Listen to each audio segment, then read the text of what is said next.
තස්ස භගවතු අරහතෝ සම්මා සම්බුද්දස්ස නමෝ තස්ස භගවතු අරහතෝ සම්මා සම්බුද්දස්ස නමෝ තස්ස භගවතු අරහතෝ සම්මා සම්බුද්දස්ස.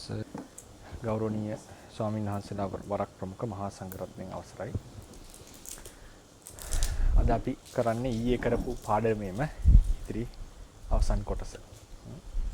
ඒක මාතෘකාව ලබා දීලා ඇත්තේ ලිංග පරිවර්තනය කියලා. සාය වගේම තව අනුමාතෘකා කීපයක් තියෙනවා නපුංසක සහ උබ්බතෝ ව්‍යංජනක කියලා.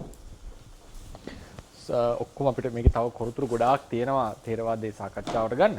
ඉතින් ඒකෙදි අපි අදාළ වෙන කරුණු සමහර කරුණු ගොඩාක් කරුණු කතා කරලා තියෙනවා මේකෙදි.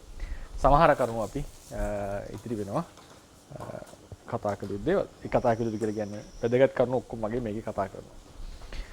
ඉතින් අපි ඊයේ දවසේ කතා කරා භව රූපය කියන එක ගැන. භව රූපය කියලා කියන්නේ විශේෂයෙන්ම සත්ව ශරීරවල ස්ත්‍රී භාවයේ සහනේ ස්ත්‍රී ලිංගයේ පුරුෂ ලිංගයේ ඇති කරන ප්‍රධානම හේතුව. එතන අපි ලිංගය කියලා කිව්වේ ප්‍රධාන රූප සටහන. නිමිත්ත කියලා කිව්වා අනුරූප සටහන් වලට. නේද? ඊට පස්සේ කුත්ත ආකල්ප කියලා කිව්වා ගමන බිමන සහ ක්‍රීඩා ආදී සම්බන්ධ. ඉතින් ඒකට ප්‍රධානම හේතුව භව රූපය. ඒ භව රූපේ හටගන්නේ කර්මය නිසා. ඒක තියෙන කලාප කර්මජ කලාප වෙනවා. ඒකට භාව දසක කලාප කියලා අපි කියනවා. ඒ වගේම මේක පරම්පරා වශයෙන් පවතිනකොට ඒවට කියනවා භාව සන්තති කියලා. සාමාන්‍යයෙන් එක සත්වයකගේ ශරීරයේ තියෙන්නේ එක වර්ගයක භව රූපයක්. එක්ක ස්ත්‍රී භාව කලාප නැත්නම් පුරුෂ භාව කලාප. දෙකම පිළිටන්නේ නැහැ කියලා අපි කතා කරා. ඊළඟට තවත් කරුණක් ලෙස කිව්වා මේ භව රූපය හටගන්න තියෙන ප්‍රධානම ආසාවයි කාමරාගය. කාමරාගය. ඊට පස්සේ භව රූපයේ විවිධත්වයට හේතුව තමයි ස්ත්‍රී තෘෂ්ණාව සහ පුරුෂ තෘෂ්ණාව කියන එක.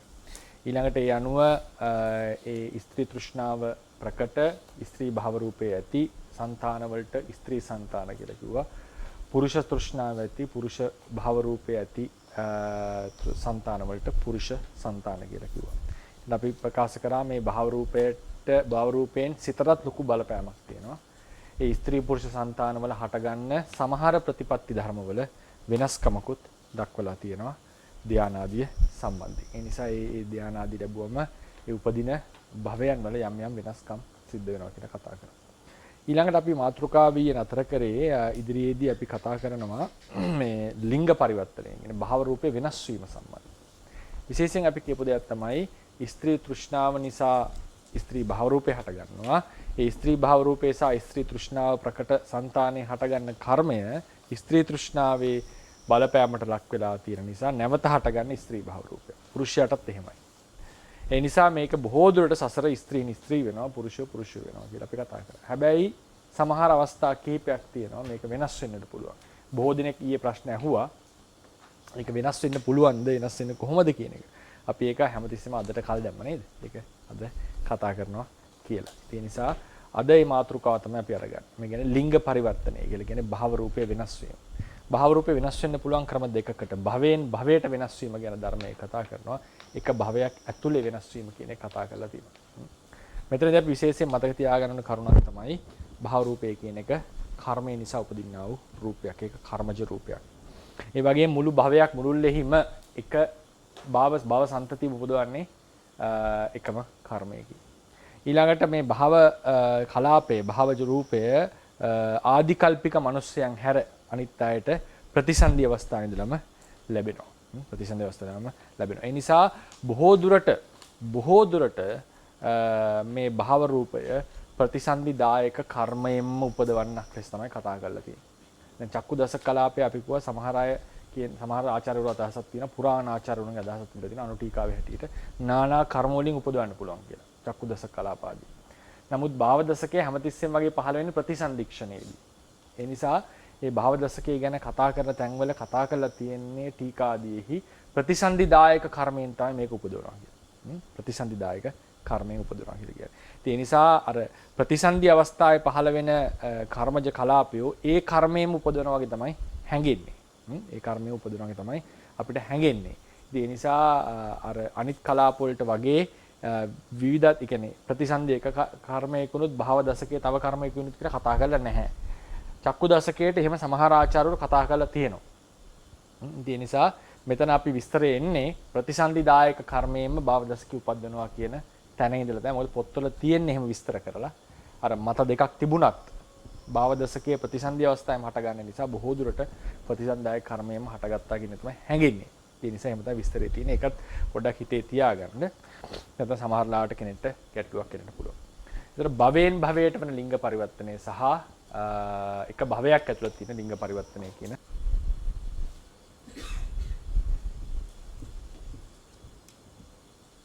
මේක කතා කරනවා භවයෙන් භවයට නම් එක් භවයක් තුල භවයෙන් භවයට ලිංග පරිවර්තනය ගැන සාමාන්‍යයෙන් හේතු තුනක් අපි කතා කරලා තියෙනවා. ප්‍රාර්ථනාව, කර්මය, ධර්ම නියාමය කියලා. එක් භවයක් තුල හැමතිස්සෙම කතා කරලා තියෙන්නේ කර්මය පදනම් කරගෙන. හැබැයි මේක විස්තර කරන්නට ඕනේ කොහොමද මේක විස්තර වෙන්නේ කියලා. මේක ටිකක් ගැඹුරු තැනක්. අපි ඉස්සෙල්ලා පිළිවෙලින් අරගෙන යමු. භවයෙන් භවයට ලිංග පරිවර්තනය වෙන අවස්ථාව ගැන පළවෙනි එක දෙන්නේ ප්‍රාර්ථනාව කියලා. ප්‍රාර්ථනාව. ඒකෙදි කතා කරලා තියෙන්නේ අග්ගඤ්ඤ සූත්‍රයේහි අටුවාවේ තමයි මේ වචනේ එන්නේ. මේකට කියන්නේ හෑන්ඩ් අවුට් එකේ මම දීලා ඇති. ප්‍රාර්ථනාව ලෙස දක්වලා තියෙන්නේ ස්ත්‍රී එකේ කතා කරන්නේ කියනවා සසර මනුස්ස ලෝකයේහි ස්ත්‍රීන් වෙච්ච අය සාමාන්‍යයෙන් අග්ගඤ්ඤ සූත්‍රයේදී දැන් මැදදීනේ ස්ත්‍රී පුරුෂ භාවය ලැබෙන්නේ. ඉපදිලා කාලයක් යනකොටනේ ස්ත්‍රී පුරුෂ භාවය ලැබිලා තියෙන්නේ. ඒකට අටුවාවේ කියනවා ඒකට සාමාන්‍යයෙන් මනුස්ස ලෝකයේදී ස්ත්‍රීන් වෙලා හිටපු අය ස්ත්‍රීන් වෙනවා, පුරුෂ වෙලා හිටපු අය පුරුෂ වෙනවා. ඊට පස්සේ අපි විශේෂයෙන් මතක් කළා තේරවාදයේ හැටියට ස්ත්‍රී භාවය පුරුෂ භාවය උසස් ලෙස සැලකලා තියෙනවා. ස්ත්‍රී භාවයට වඩා. ඒක තේරවාදයේ තියෙන පදනම. ඉතින් ඒ නිසා ඒකත් මේක අපේ හිතේ තියාගන්න ඕනේ මේ විස්තරය එනකොට. ඉතින් ඒ නිසා එතකොට කියන සාමාන්‍යයෙන් ස්ත්‍රියක් වෙනවා පුරුෂයා පුරුෂෙක්. මේක තමයි සාමාන්‍ය න්‍යාය. මේක වෙනස් වෙන්න හැටි කොහොමද කියන එක පොඩි විස්තරයක් එනවා. ඉතින් ටීකාවෙන් අපිට ඒක හොයාගන්න පුළුවන්. ඒ අග්ගඤ්ඤ අටුවාවේ ටීකාවේ. ඒ කියන්නේ පාටික වර්ග ටීකාවේ. ඒකෙදි කතා කරනවා කාන්තාවක් පුරුෂයෙක් වීමට නම් පූර්ණේ කර යුතු දේවල් කියන පුරිසත්ත පච්චේ ධර්ම. ඔය පළවෙනි පිටුවේ ඇති. ඒ කියන්නේ 119 නම්බර 1 යටතේ ඇති. වරහන් ඇතුලේ පුරිසත්ත පච්චේ ධම්ම කියලා කියනවා. පුරිසත්ත පච්චේ ධර්ම කියලා කියන්නේ ස්ත්‍රියක් පුරුෂයෙක් වීමට පිරිය යුතු ධර්ම ටිකක්. ඒකේ ප්‍රධාන වශයෙන් එක ධර්මයයි දක්වලා තියෙනවා. මොකක්ද ඒ ධර්මය? හුදු ප්‍රාර්ථනාවක්. හුදු ප්‍රාර්ථනා. හැබැයි මේ ප්‍රාර්ථනාව විශේෂයෙන් විස්තර කරලා තියෙනවා. මොකද්ද? ස්ත්‍රී භාවයේහි ආදීනව දැකලා පුරුෂ භාවයේ ආනිසංස දැකලා ඒ ස්ත්‍රී ජීවිතයේ කෙරෙහි විරාගයත් පුරුෂ භාවයේ කෙරෙහි කැමැත්ත අර ඒ වටිනාකම දකින කැමැත්තක් ඇතුව ඒ කෙරෙහි නැඹුරු වූ සිත් ඇතිව වාසය කිරීම තමයි පුරුෂත්ව භාවයේ පූර්ණේ කිරීම. පුරුෂත්ව පච්චේ පූර්ණේ කිරීම කියලා කියන්නේ. පුරුෂත්ව පච්චේ පූර්ණේ කිරීම කියලා කියන්නේ අර ධානයේකට ප්‍රථම ධානයේ ආදීනව දැකලා ඒ කෙරෙහි ආසාව දුරු කළා ဒုတိ ධානයට කැමැත්ත උපදව ගන්නවා කියලා කියපි. ඒ වගේ ස්ත්‍රී භාවයේ කෙරෙහි ආදීනව දැකලා ඒ කෙරෙහි විරාගය ඇති කරගෙන පුරුෂ භාවයේ කෙරෙහි කැමැත්ත, ඡන්දය ඇති කරම හිත නැඹුරු කරගන්නවා. මේක තමයි මේ ආදී දේවල් කියලා කියන්නේ. මේක විතරයි විස්තර කරලා තියෙන්නේ. මේ ආදී. ඒක කියන්නේ තදති මුත්තතාවක්. ඒ කියන්නේ ඒකට නැඹුරු වෙච්ච, ඒකට බර වෙච්ච සිත ගැනයි මේක විස්තර කරලා තියෙන්නේ. මම ඒකේ සම්පූර්ණ පාලි විවරණය ෆුට් නෝට් එක අදෝලිපියක දීලා තියෙනවා. ඉතින් එතනදී අපිට ගම්ම වෙන එක ප්‍රශ්නයක් තමයි මේ හුදු ප්‍රාර්ථනාවෙන් මේක පුළුවන්ද කියලා ප්‍රශ්නයක්. හුදු ප්‍රාර්ථනාවකින් පමණක් මේක පුළුවන්ද කියලා. ඒකට මම එන්න කලින් අපි දෙවෙනි කරුණට යනවා. හරිද? දෙවෙනි කරුණ. හරි? දෙවෙනි කරුණ තියෙන්නේ කර්මය. හොඳ සහ නරක කර්ම නිසා ලිංග රූපය, භාව රූපය සසරදී පරිවර්තනය වෙනවා කියලා දක්වලා තියෙනවා. භාව රූපේ පරිවර්තනයක් සිද්ධ වෙනවා කියලා. එතන දීඝනිකා අටුවාවම කරන සහ තවත් අටුවාවල එක සඳහන් කරලා තියෙනවා. විශේෂයෙන් පුරුෂයෙක් කාම මිච්ඡාචාරය දෙනකොට, කාමයේ වර්ධව හැසිරෙනකොට සසරදී ස්ත්‍රියාත්ම භාව ලබනවා. ඉතින් ඒකෙදී හොඳම උදාහරණය තමයි ආනන්ද ස්වාමීන් වහන්සේ ගැන කියන්නේ. ආනන්ද ස්වාමීන් වහන්සේ කාම මිච්ඡාචාරයේදීලා ආත්ම භාව කීපයක්ම ස්ත්‍රියාත්ම භාව ලබනවා. ඒ වගේම පණ්ඩක ආදී තැන්වලට. ඒ කියන්නේ මේ ලොකු සමහරලාට ලිංගේන්ද්‍රිය වගේ ඒවා ඉවත් කරපු ඒවා විනාශ වෙච්ච අවස්ථාවලට ජීවත් වෙලා ඉන්නකොටම පත් වෙලා තියෙන ලොකු බරවත්තර අකුර ඇසලයක් මේ කාමීච්ඡාචාරය කියන එක. ඉතින් ඒ වගේම කියනවා හැබැයි මතක තියාගන්න ඕනේ නියත විවරණ ලැබූ මහා බෝසත්වරේ කාමීච්ඡාචාරය යෙදෙන අවස්ථා තියෙනවා.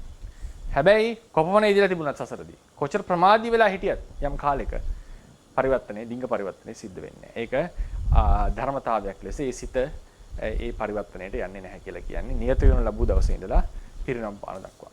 පසේ බුදුවරුන්ට ඒක නෑ. වස්තුයාතුන උපදින්නේ. පසේ බුදුරුන්ට ඒක නෑ. අපදාන පහළියේ කතා ප්‍රවෘත්තියක් තියෙනවා. පසේ බුදු වෙන්නට කිට්ටු ආත්ම භාවයක ස්ත්‍රියක් වෙලා හිටපු කෙනෙක්. ඒක පසේ බුදුරෙක් ඇවිල්ලා ඇයට උදව් කරනවා පසේ බුද්ධත්වයේ සඳහා. ඒ කියන්නේ කලින් පෙරම් පුරාගෙන ආපු කෙනෙක්.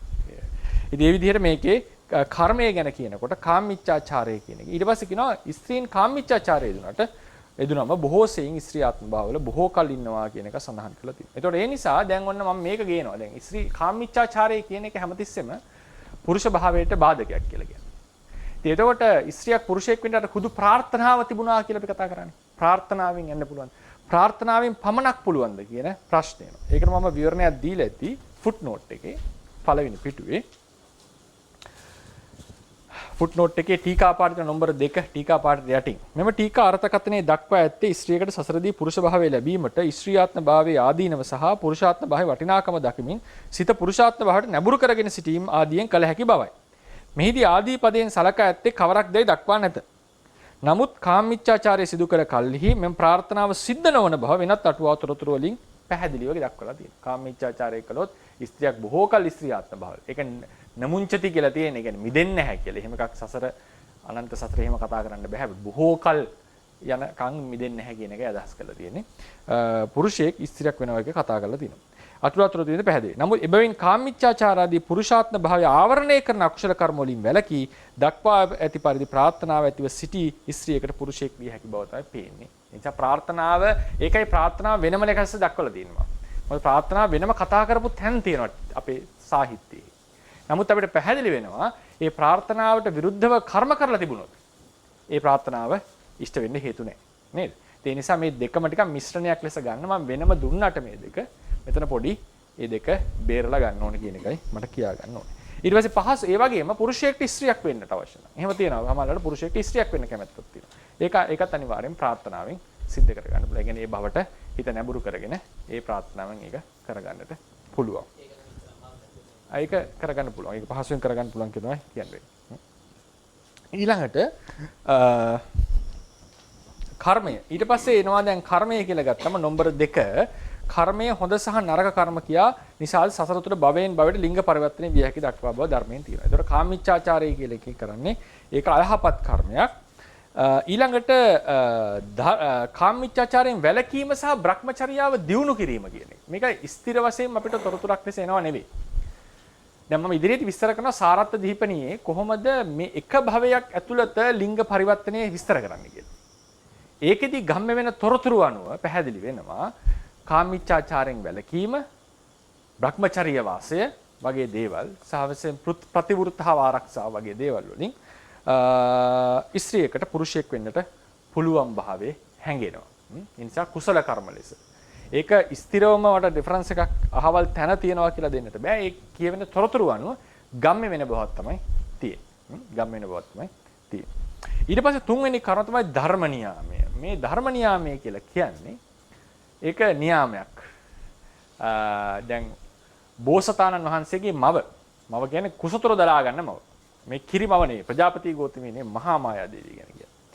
එතුමිය බුදුරජාණන් දේශනා කරනවා බෝධිසත්ත්ව මාතාව අනිවාර්යෙන් දවස් 7ක් තුල කාලක්‍රියා කරනවාමයි. ඒක ධම්මතා ඒසා භික්කවේ. ඒක එනවා මහා ප්‍රදාන සූත්‍රයේදී. ඒක ධර්මතාවයක් ලෙස දක්වලා තියෙනවා. ඉතින් ථේරවාද සම්ප්‍රදායේ තියෙන අදහස තමයි මේ බෝධිසත්ත්ව මාතාව නැවත උපදින්නේ පුරුෂයෙක් වෙලා. පිරිනිවන් පාන තාක්කල් පුරුෂාත්ම භාවයමයි ඉන්නවා කියලා කියනවා. නමුත් ඇය ප්‍රාර්ථනාවක් කරගෙන ආව බවක් සඳහන් නැහැ. ඇය ප්‍රාර්ථනා කරන්නේ බෝසත්වරයට මවක් වෙන්නට. බෝසත්වරයෙක්ගේ මම වෙන්නට කල්ප ලක්ෂයක් පෙරම් පුරන්න ඕන කියන එක තමයි අටක අටුවාවල අපිට දක්වලා තියෙන්නේ. ඒක පුබ්බ යෝගාචර සූත්‍රය කියලා සූත්‍රයක් ගැන සඳහන් වෙනවා. ඒ සූත්‍රය අද පාළියේ නැහැ, ත්‍රිපිටකේ නැහැ. ඒ වගේ සූත්‍රයක මේක තිබුණා කියලා අටුවාවේ තොරතුරක් එනවා. නමුත් අපිට ඒ ත්‍රිපිටකයේ සූත්‍රය හොයාගන්න නැහැ. ඉතින් ඒ පුද්ගලයා ඒ කාන්තාව බෝසත්ණන් වහන්සේට ප්‍රතිසන්දි දීලා උප්පත්තිය ලබා දීලා දවස් 7න් කාලක්‍රියා කරනවා. ඒ කාලක්‍රියා කරන්නේ ආයුෂ කෙලව කර්මේශය විලා. එහෙම නැතුව මේ මොනවද ලෙඩ දුකකින් කාලක්‍රියා කරනවා නෙවෙයි. ඒක අමුතු මේක පහසු මරණයක්, සුඛ මරණයක්. තාවතින්ස භවන උප්පත්තිය ලැබනවා. මාතෘ දිව්‍ය රාජයා කියලා උප්පත්තිය ලැබලා තියෙනවා. අහලා තියෙන්නේ මාතෘ දිව්‍ය රාජයානේ. තුසිතේ උප්පත්තිය ලැබනවා. තාවතින්සට එනවා බණ අහන්න. මාතෘ දිව්‍ය රාජයා කියලා තමයි උප්පත්තිය ලැබලා තියෙන්නේ. තුසිත තමයි ධර්ම දේශනාව කරේ. එතකොට එතුමිය එනවා. ආවනේ දසදහසක් සක්වලින් බ්‍රහ්ම නේද? ඒකෙදි එනවා එතුමිය. තුසිත භවනට උප්පත්තිය ලැබනවා. තුසිත භවන මාතෘ දිව්‍ය රාජ්‍ය ලෙස උත්පත්තිය ලැබනවා. ඊට පස්සේ ඒක ධර්ම නියාමයක්. ඒක සෑම බෝසත් මවකටම සිද්ධ වෙන දෙයක්. ඉතින් එතනදී පුරුෂයෙක් වෙන ප්‍රාර්ථනාවක් තිබිලා නැහැ. විශේෂ කර්මයක් සිද්ධ කරලා නැහැ. හරිනේ? ඒ නිසා ඒක ධර්ම නියාමයේ කියන කොටම දානවා. මේක විශේෂ සම්දිස්ථානයක්. පිරිනවන් පාන තාක්කල් නැවත ඒ බවට පත් වෙන්නේ නැහැ කියන එකයි එකෙන් අදහස් කරලා තියෙන්නේ. හරිනේ? ඒක තමයි තුන්වෙනි තැනට මේ දෙකටම වැටෙන්නේ නැති නිසා තමයි ඒක ධර්ම නියාමයක් ලෙස කතා කරලා තියෙන්නේ. ඊළඟට එනවා නොහිලා පැහැදිලි වෙන්න. ඊළඟට එනවා එක් භවයක් තුල ලිංග පරිවර්තනය කියන එක. දැන් අපි සාමාන්‍යයෙන් කතා කරනවා ට්‍රාන්ස්ජෙන්ඩර් කියලා. නේද? ට්‍රාන්ස්ජෙන්ඩර් කියලා කියනකොට ඒ අතර මැද කාලයේදී ගොඩක් වෙලාවට කතා කරනවා. පරිවර්තනයේ වෙමින් යන කාලේ ට්‍රාන්ස්ජෙන්ඩර් කියන. ඊට පස්සේ පරිවර්තනය වෙච්ච අය ඉන්නවා. සමහර අද කාලේ නම් ශල්‍ය කර්ම වලින් පරිවර්තනය වෙච්ච අය ඉන්නවා. ස්වභාවිකව පරිවර්තනය වෙන අය ඉන්නවා. මේ දෙකම තියෙනවා අද කාලේ. සාමාන්‍යයෙන් මෙතන කතා කරන්නේ ස්වභාවිකව වෙන පරිවර්තනයක් සම්බන්ධයෙන්. ස්වභාවික වෙන පරිවර්තනයක් සම්බන්ධයෙන්.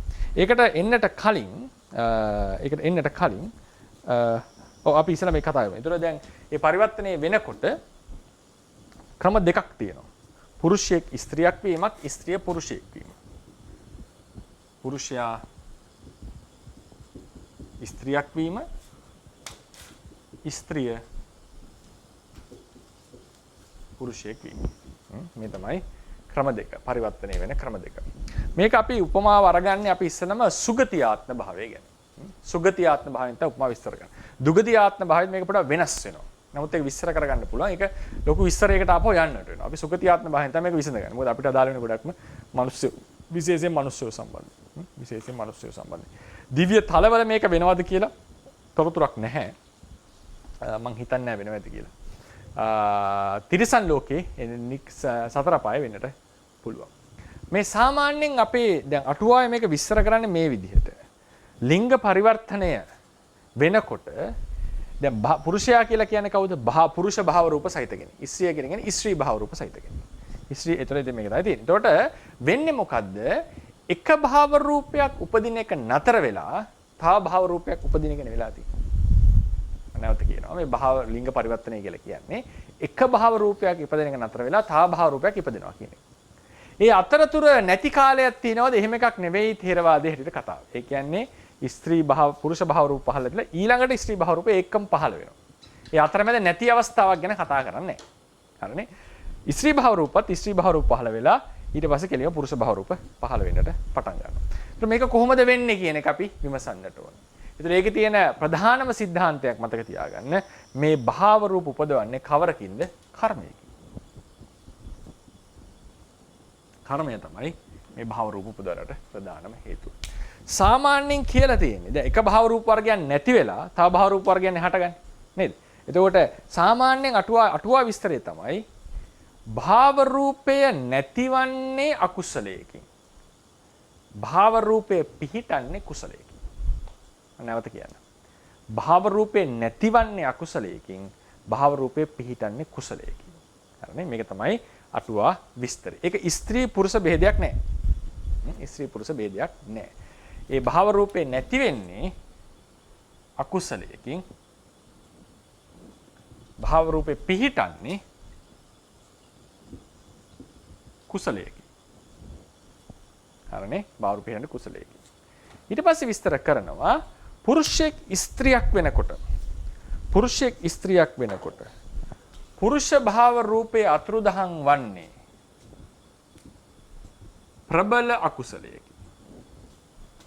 ප්‍රබල අකුසලයකි. ස්ත්‍රී භාව රූපයේ පිහිටන්නේ දුර්වල කුසලයකි. ස්ත්‍රියක් පුරුෂයෙක් වෙනකොට ස්ත්‍රී භාව රූපයේ දුරු වෙන්නේ දුර්වල අකුසලයකින්. පුරුෂ භාව රූපයේ පිහිටන්නේ ප්‍රබල කුසලයකින්. මේක තමයි දීලා තියෙන නිර්වචනය. බැලූ බැල්මට කෙනෙක්ට දැන් කරන් ආපු තොරතුරු අනුව හිතෙන්නට පුළුවන්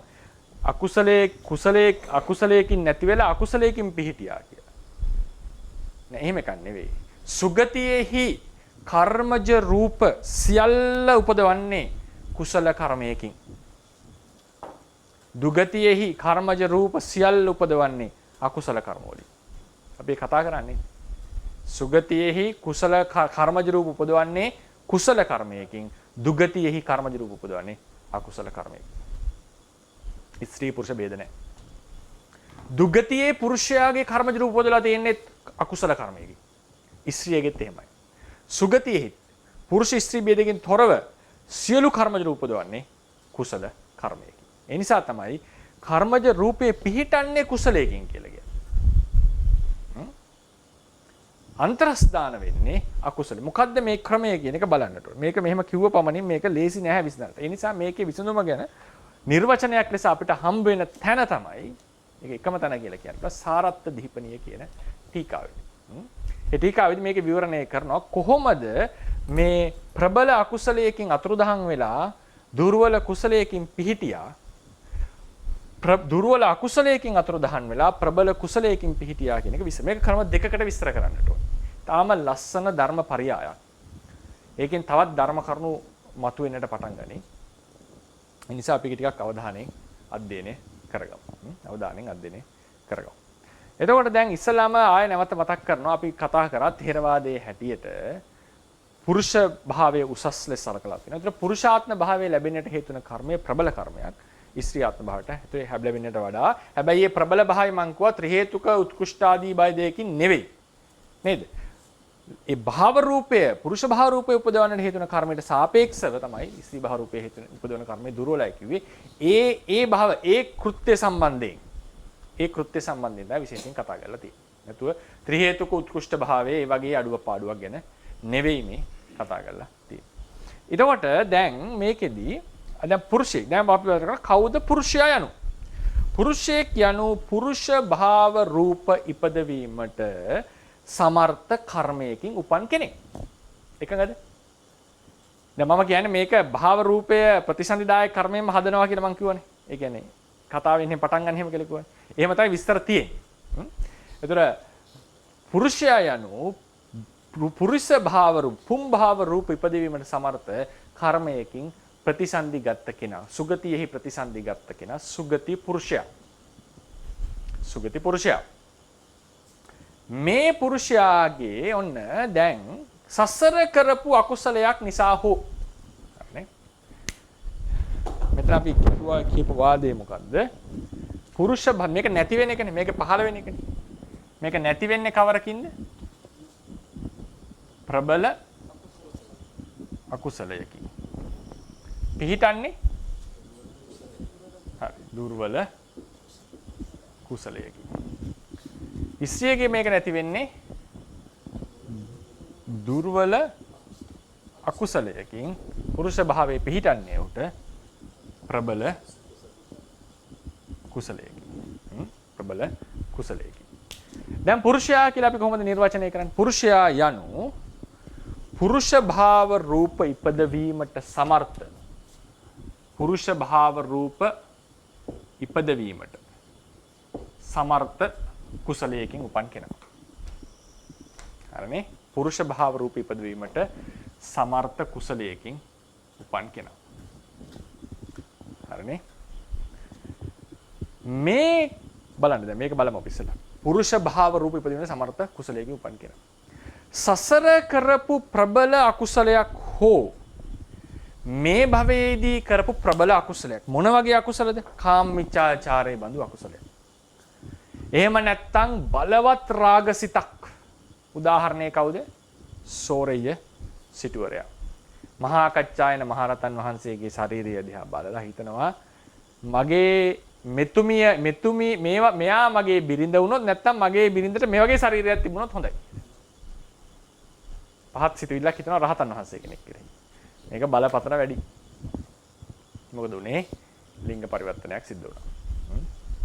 එතකොට ඒ වගේ මෙලව වශයෙන් හෝ පරලෝක වශයෙන් බලවත් අකුසල කර්මයක් ඉදිරිපත් වෙලා මේ පුරුෂ භාව රූපය ඉපදවීමට සමර්ථ කුසල කර්මයට බාධා කරනවා. මේ ප්‍රබල අකුසලය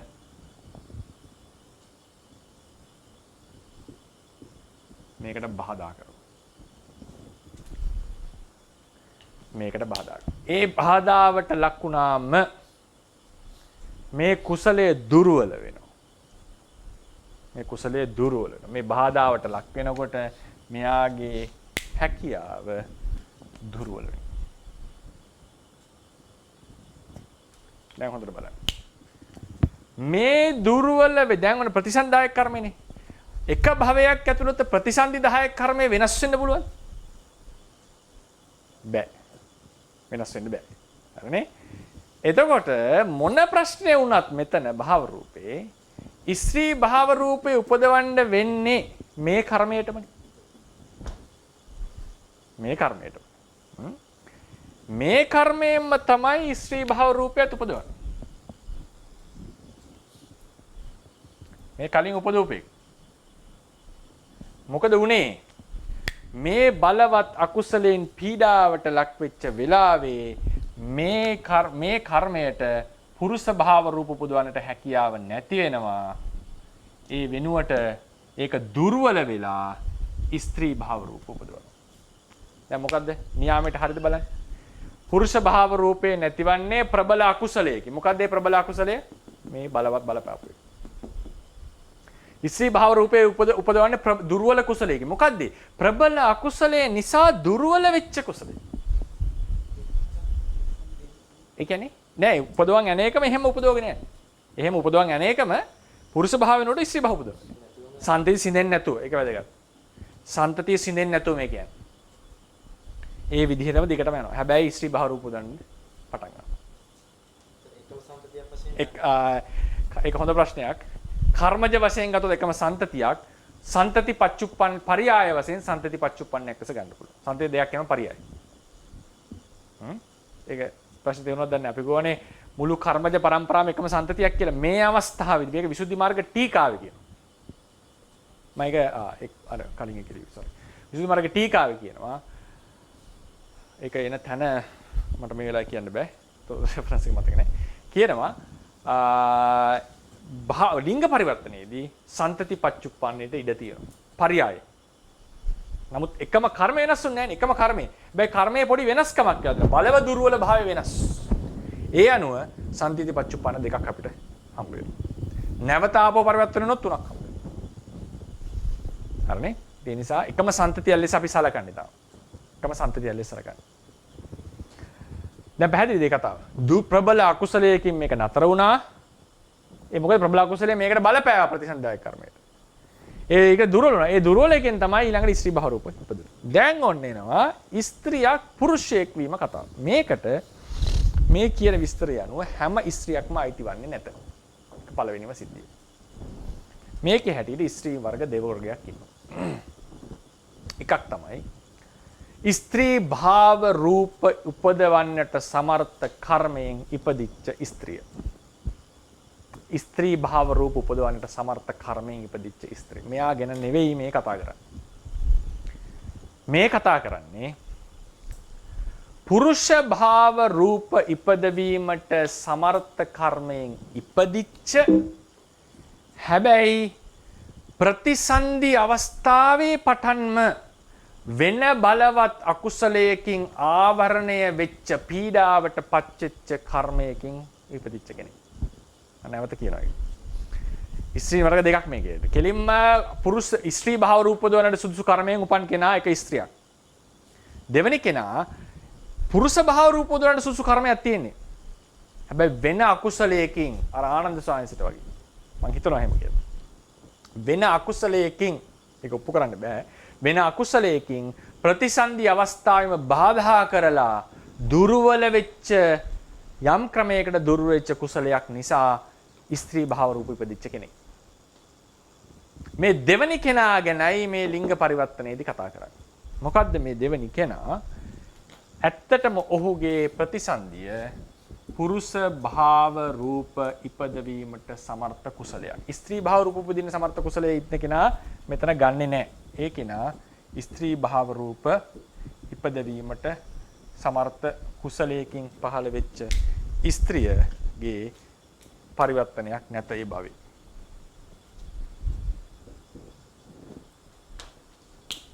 අය මේකට අතුලත් කරගන්නේ. මේ ගන්නේ පුරුෂ භාව රූපේ ඉපදවීමට සමර්ථ කුසලයකින් ඉපදුනා. හැබැයි ප්‍රබල අකුසලයකින් බාධා වෙලා තියෙනවා. ප්‍රතිසන්දි අවස්ථාවේ පටන්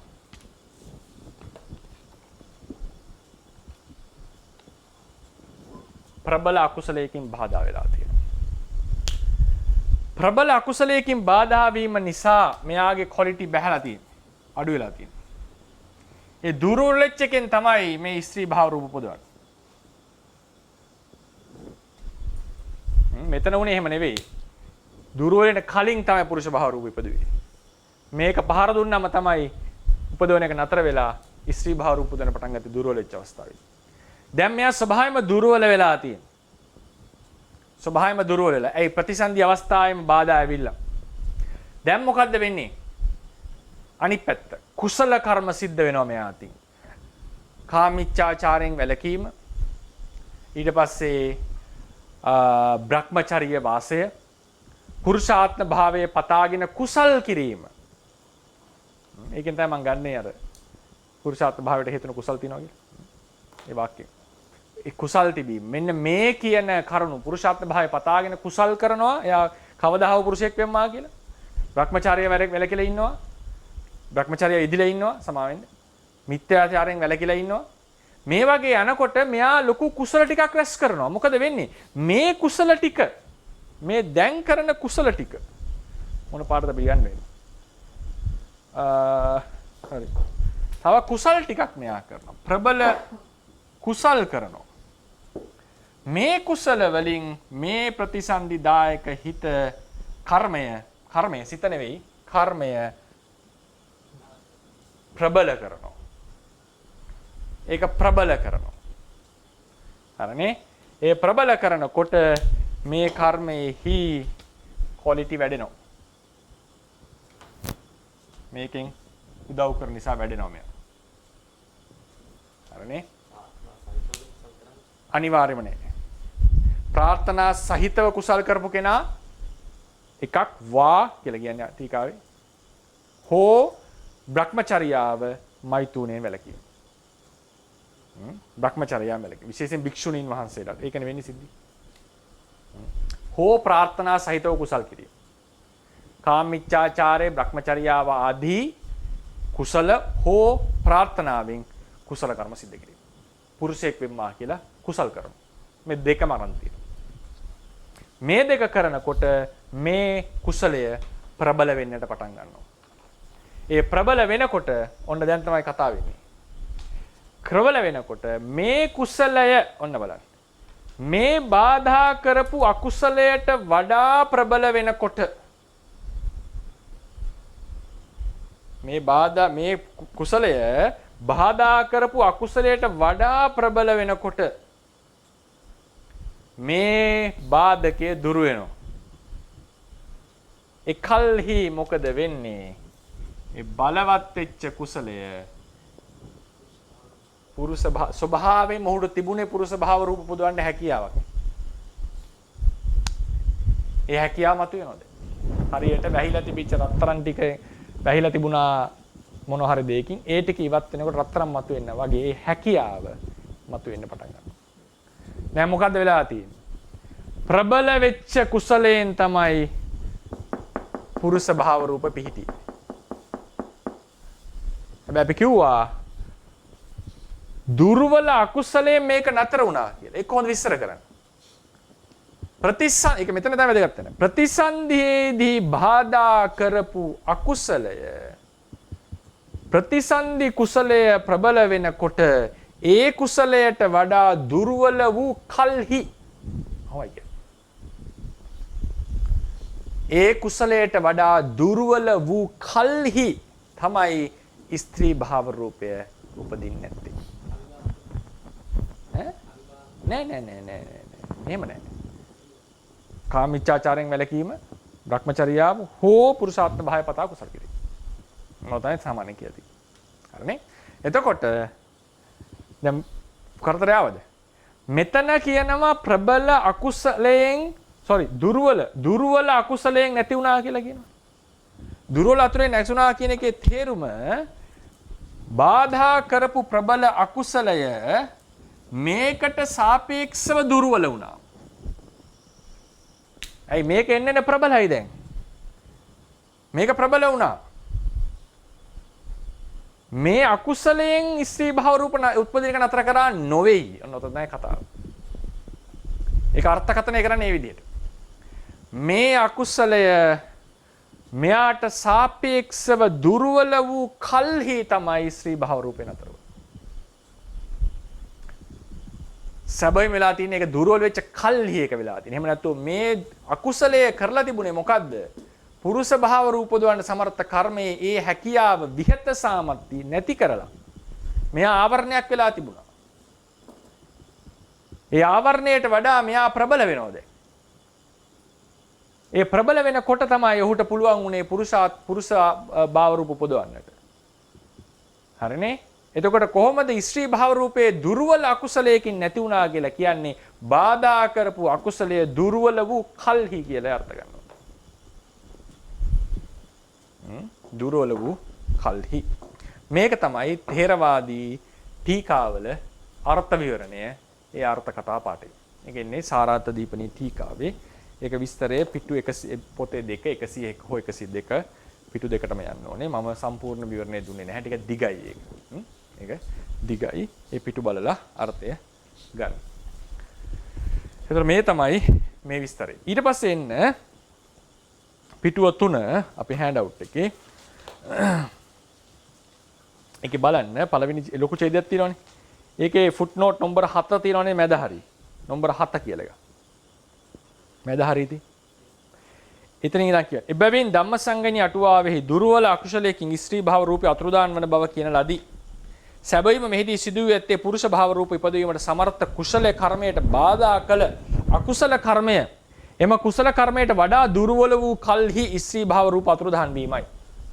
එලෙසට පුරුෂ භාව රූප ඉපදුවේ තමන් අභිනව කර්මවල උපස්තම්මනය ලැබීමෙන් තමන්ට බාධා කළ අකුසලයට වඩා ප්‍රතිසන්දිදායක ප්‍රබල වූ ප්‍රතිසන්දිදායක කුසලය. එබැවින් ස්ත්‍රියක් පුරුෂයෙක් වීමදී පුරුෂ භාව රූප පහළ වනුයේ ප්‍රබල කුසලයකින් යයි කියනු ලැබේ. මේ තමයි කර්ම න්‍යායයේ පිහිටලා මේක විස්තර කරන ක්‍රමය ථේරවාදී. ඉහත විස්තරයෙන් ගම්ම්‍ය වන්නේ තවත් තරුණක් නම් ස්ත්‍රී ලිංගයක් ඉපදීමට සමර්ථ කුසලයකින් ප්‍රතිසන්දිගත් ස්ත්‍රියක් ලිංග පරිවර්තනයට භාජනය වෙන්නේ නැත. මේක සිද්ධ වෙන්නේ නැහැ. තවද දුගති සත්වයෝගේ ලිංග පරිවර්තනයේදී තිබෙන ලිංගය අතුරුදහන් වීමද අභිනව ලිංගයේ පහළ මිදෙන සියලු සිදුවීම් දෙකම වන්නේ අකුසල කර්ම වලින් බව දත යුතුය. මොකද හේතුව අකුසල කර්මයෙන් තමයි කර්මජ රූප උපදලා තියෙන්නේ ඒකෙදි. මන්දයා දුගතියේ සියලු කර්මජ රූප උපදුනේ අකුසල කර්ම වලින් බැවිනි.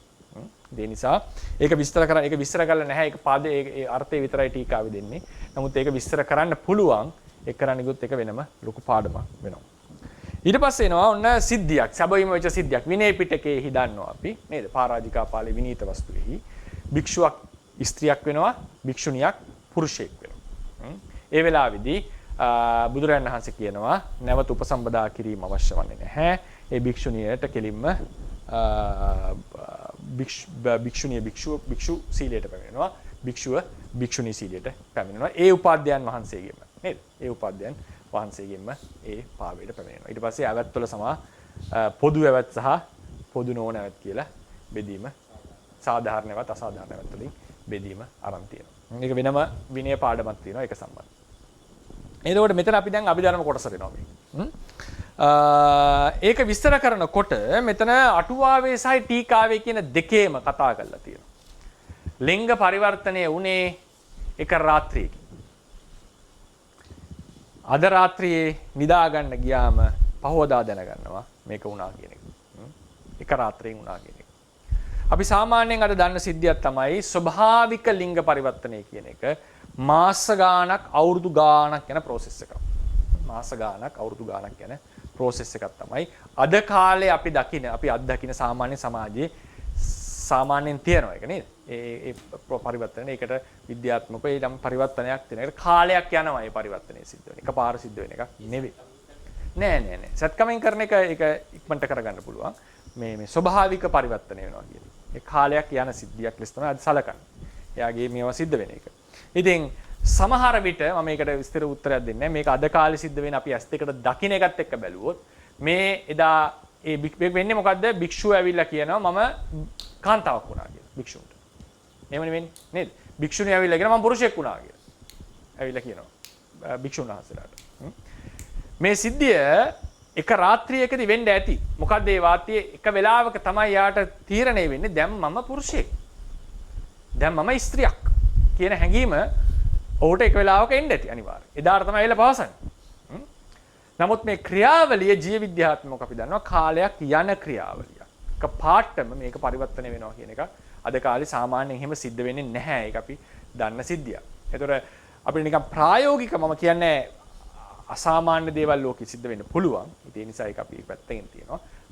අපි සාමාන්‍යයෙන් හිතුවොත් වෙන එකක් තමයි ඒ වගේ පරිවර්තනයේ process එකක ඉඳ ඇති එකට කාලයක් දන්නේ නැතුව ලොකු අවබෝධයකින් තොරව යම් වෙලාවක කන්වින්ස් වෙනවා තමන්ටම තමන් ගැන හැඟීම එනවා දැන් මම කාන්තාවක් බව මට ස්ථිරයි. දැන් මම පුරුෂයෙක් බව ස්ථිරයි.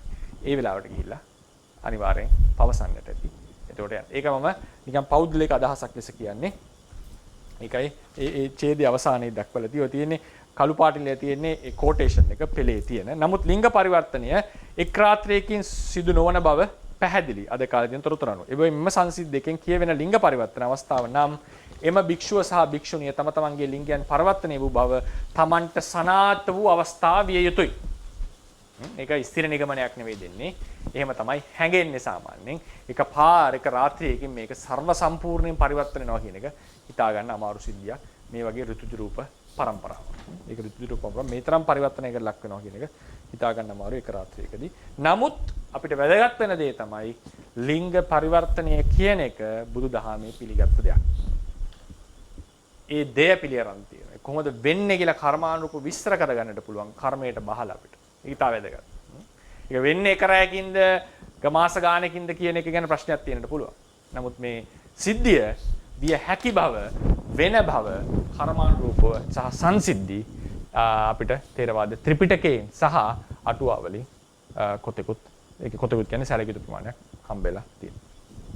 ඊළඟට එන එක තමයි මේ භාව රූප ගැන කතා කරනකොට භාව රූපයක් නැති සත්වයෝ. ඒකට කියනවා නපුංසක කියලා. නපුංසක. මම කියාගන්න භාව රූපයක් නැති හැමෝටම නපුංසක කියන්න යන්න එපා. එහෙම වුණොත් බ්‍රහ්මව නපුංසක වෙනවා. කවදාවත් බ්‍රහ්මයන්ට නපුංසකෙක් කියලා විවහාර කරන්න එපා. ඒක ගැලපෙන්නේ නැහැ. ඒක ඒ නිසා මේ නිර්වචනය හොඳට තේරුම් ගන්න. කවදාවත් අහලා නැද්ද බ්‍රහ්මයන්ට නපුංසකෙක් කියලා? එහෙම කියලා කියන්නේ නැහැ. මේ වචන යොදන්නේ ඈ බෙදීමකට ලක් කරන්නේ නැහැ. භාව රූප නැති කට්ටිය කියලා කියන්නේ. නපුංසක කියලා කියන්නේ ටිකක් ඒ කාම ලෝකයේ ඉන්න සත්ව කොටාසයක් කියන තැනින් කතා කරලා තියෙනවා. පහත් කරන අර්ථයෙන් මම කියන්නේ ඒ නෑ ඉන්න පුළුවන් තිරිසන් ලෝකේ සහ දුගති වලත් ඉන්නට පුළුවන්. සමහර අර චාතුම් මහරජාගේ තලවල ඉන්නට බෑ. තලවල අර අතරමැද යක්ෂ කුම්බණ්ඩ ආදී ඒවල ඉන්නට පුළුවන්. ඒ නිසා කාම ලෝකයේහි මතක තියාගන්න. කාම ලෝකයේහි භාව රූපයක් නැති සත්වයන් නපුංසකයන් ලෙස හඳුන්වනවා. කාම ලෝක. ඒක ක්‍රම දෙකකට වෙන්න පුළුවන්. ප්‍රතිසන්ධියේ පටන් යම්කිසි අකුසලයකින් බාධා වුණා නම් භාව රූප නූපදී යන්නට පුළුවන්. දැන් පැහැදිලිනේ. ප්‍රතිසන්ධි අවස්ථාවේම වෙන කර්ම බාධා කරන එකට හොඳ උදාහරණයක් සාධකයක්. පුරුෂ භාව රූප උදවන්න සමර්ථ කර්මයක් ප්‍රතිසන්ධි අවස්ථාවේම ප්‍රබල අකුසලයකින් ලක් වෙලා ස්ත්‍රී භාව රූප ඉපදුවනේ. ඒ නිසා අර අපි කියව රේරුකාණ සංස කියන්නේ වෙන කර්මයකින් බාධා කරලා චක්කුව නැති වෙන්න පුළුවන් අවස්ථා ගැන කිව්වේ නේ. ඒ නිසා මේක හොඳ උදාහරණයක්. වෙන්න පුළුවන්. වෙන්න පුළුවන්. විය හැකි. හරි අමාරුයි ත්‍රි හේතුක ප්‍රතිසන්දියකට ඒක කරන්න ලොකු කර්මයක් වෙන්නට ඕනේ. විය හැකි. විය හැකි බවක් තියෙනවා.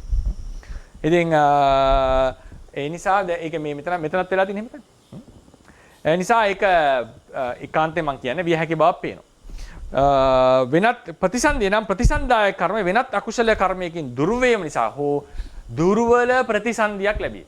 දුර්වල කර්මයකින් ප්‍රතිසන්දි ලැබේ. ද්වි හේතුක ඕමක කර්මයකින් ප්‍රතිසන්දි ලැබීම කියන්නේ මේ දෙකෙන් නපුංසකෙක් වෙන්නට පුළුවන්.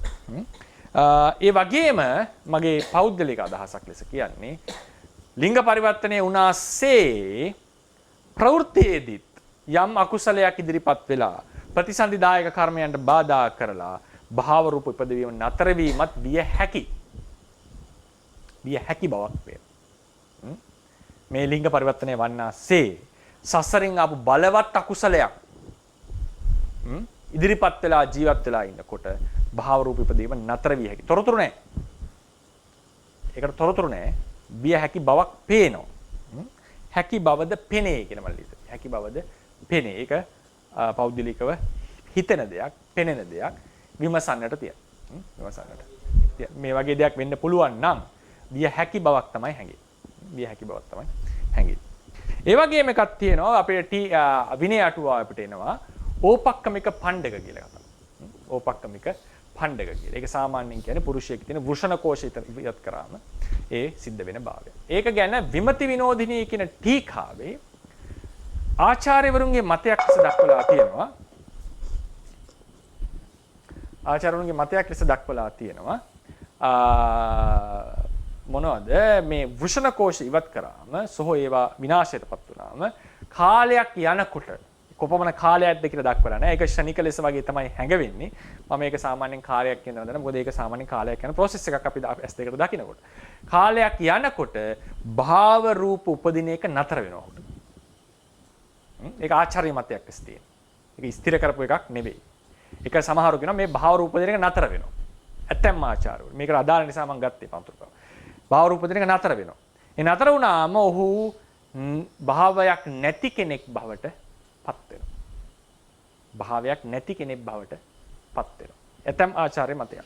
ඒ නිසා ප්‍රවෘත්තියේදී පුරුෂයෙක් නපුංසකයෙකු විය හැකි ක්‍රමයක් ලෙස තමයි මේක දක්වන්නට තියෙන්නේ. ඒක ඒ නිසා අපි එහෙම වුණාම උපසම්පදාපුවවගෙන් ඉවත් වෙනවා, ඉවත් කරගන්නවා. ඒ නිසා සමහර ආචාර්යවරු කියනවා භූෂණ කෝෂ ඉවත් කරපු අවස්ථාවෙම නැති වෙන්නේ නැහැ උපසම්පදාව.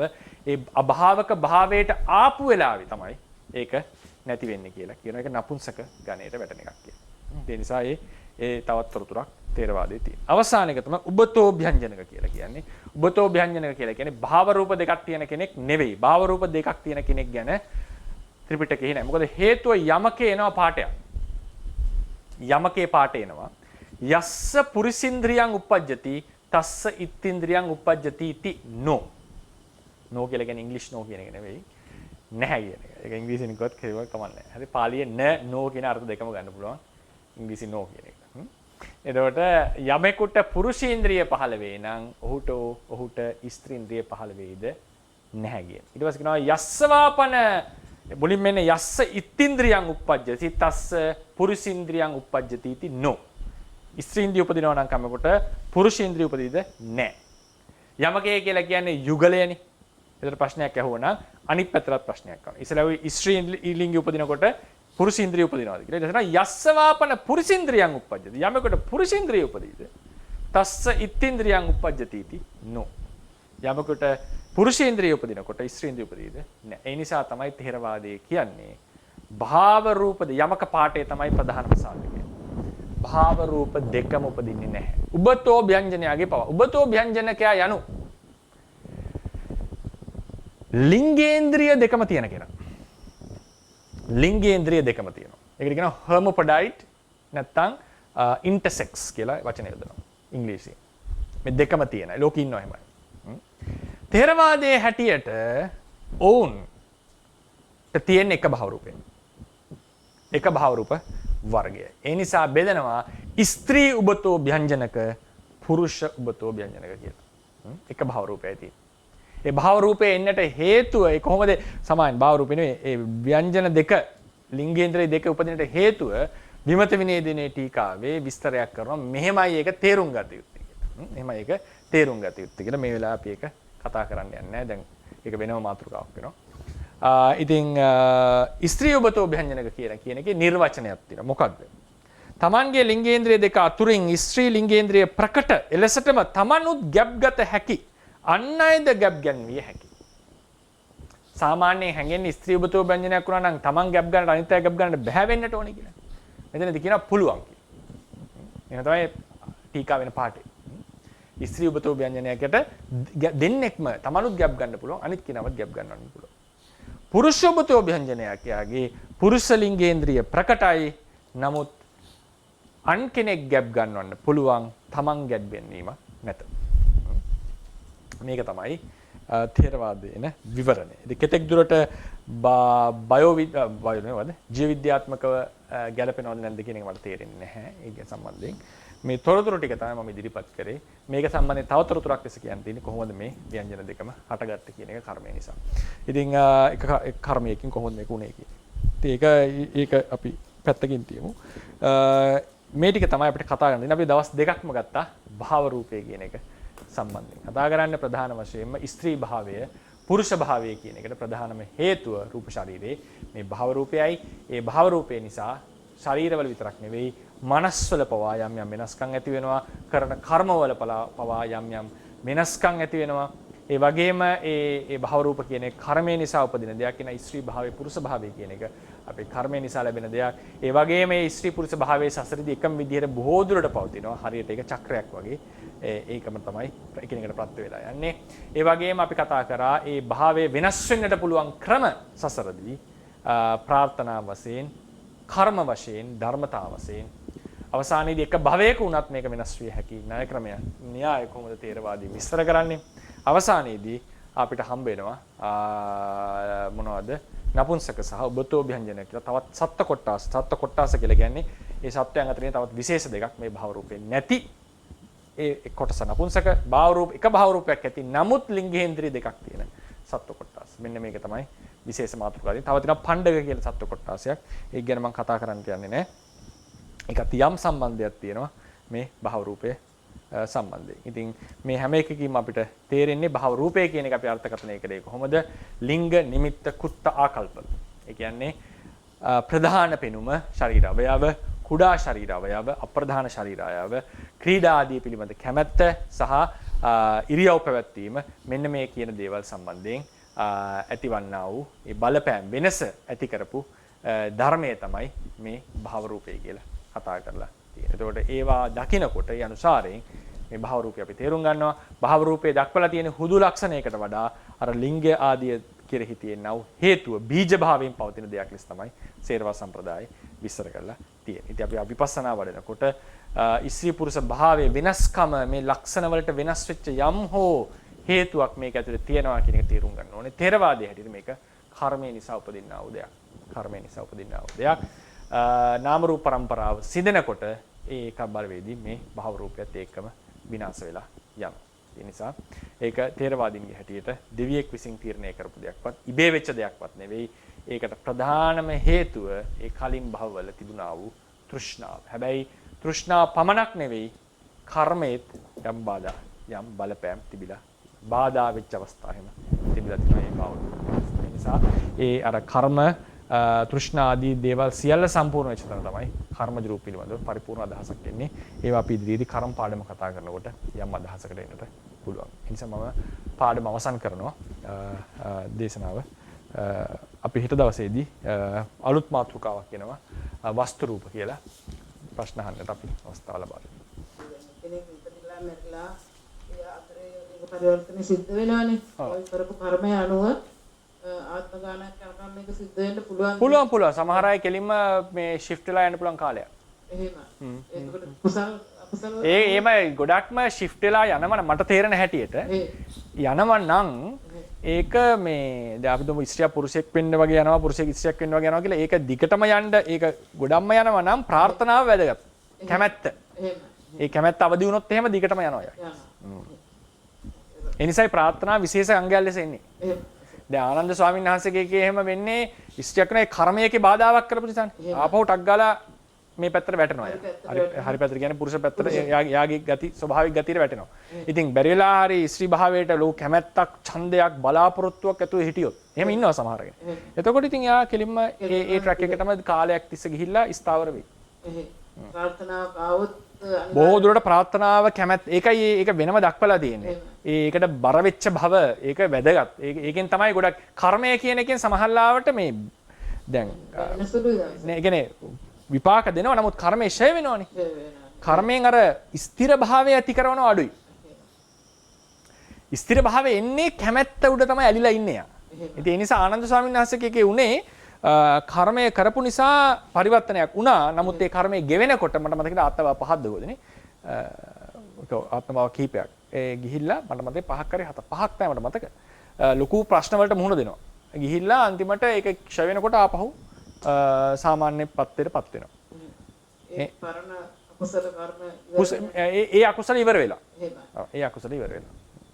ගොඩාක්ම වැදගත් වෙන්නේ ඡන්දය කැමැත්ත කියන එක තමයි ලොකුම සාධකය. ඒ නිසාම තමයි ඒකෙන් වෙනස් වෙන්නත් අමාරු. කැමැත්ත වැඩි. ඒ තමන්ගේ පුරුෂ භාවයට ස්ත්‍රී භාවයට සාමාන්‍යයෙන් කැමැති සත්වයෝ. ඒ නිසා ඒක දිගටම යනවා. තෙරුවන් සරණයි ස්වාමීන් වහන්සේ. තෙරුවන් සරණයි මහත්මයා. ඊයේ මම අර මදුපිණ්ඩික සූත්‍රය ගැන කිව්ව පොඩ වැරදුනා. ඒකෙන් මම අද හොයාගත්ත අංගුත්තර නිකායේ සංයෝග විසංයෝග ධර්මපරියාය සූත්‍රය. සංයෝග විසංයෝග. සත්වෙනි නිපාතයේ පළමු සන්නාස.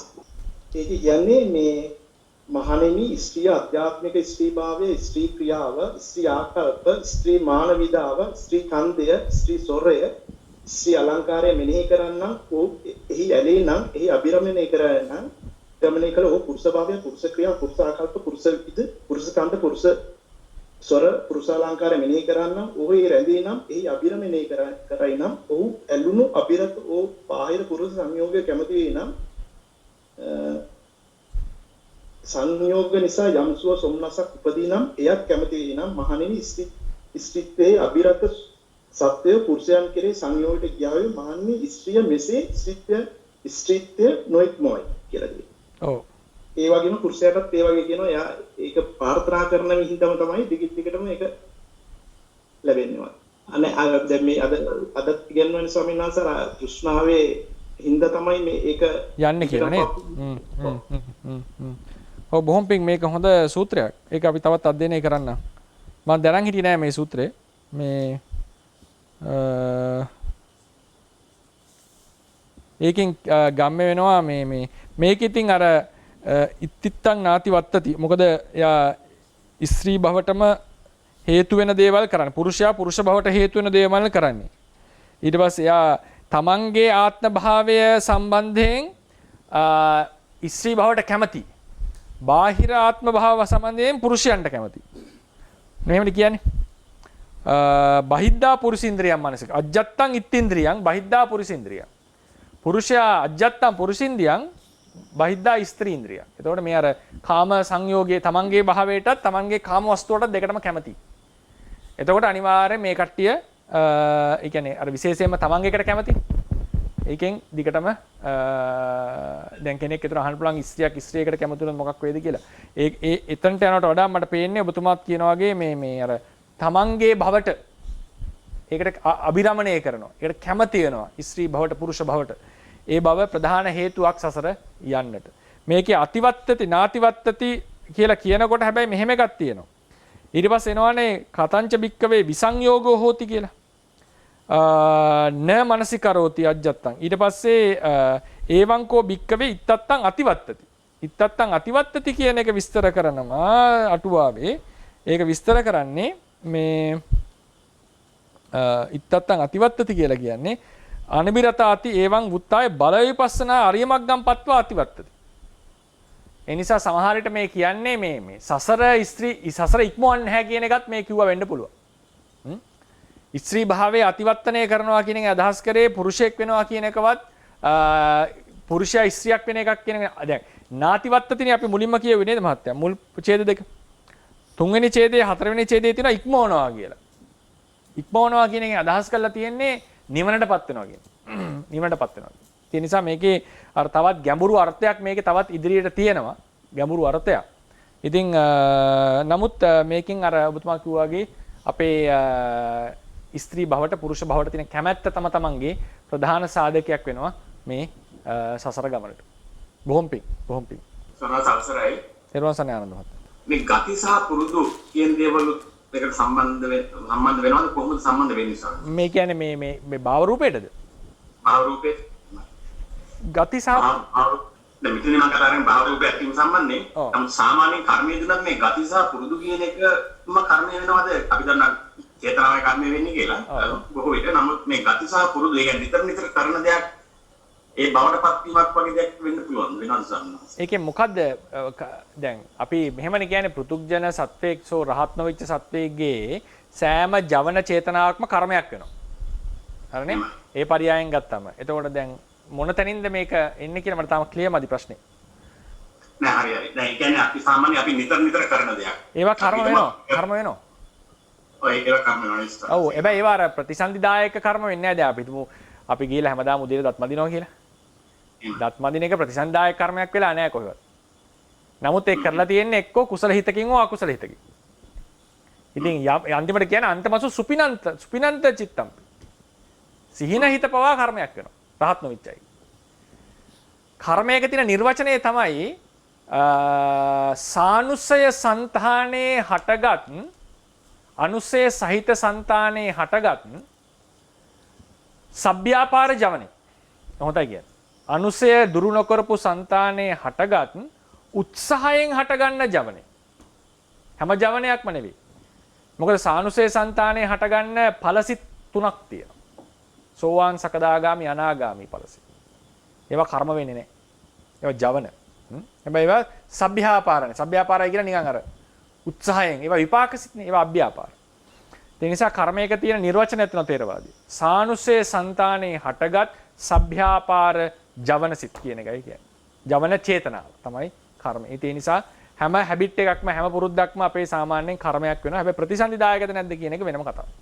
වෙනත් අවසරයි. දරවසන්නයි.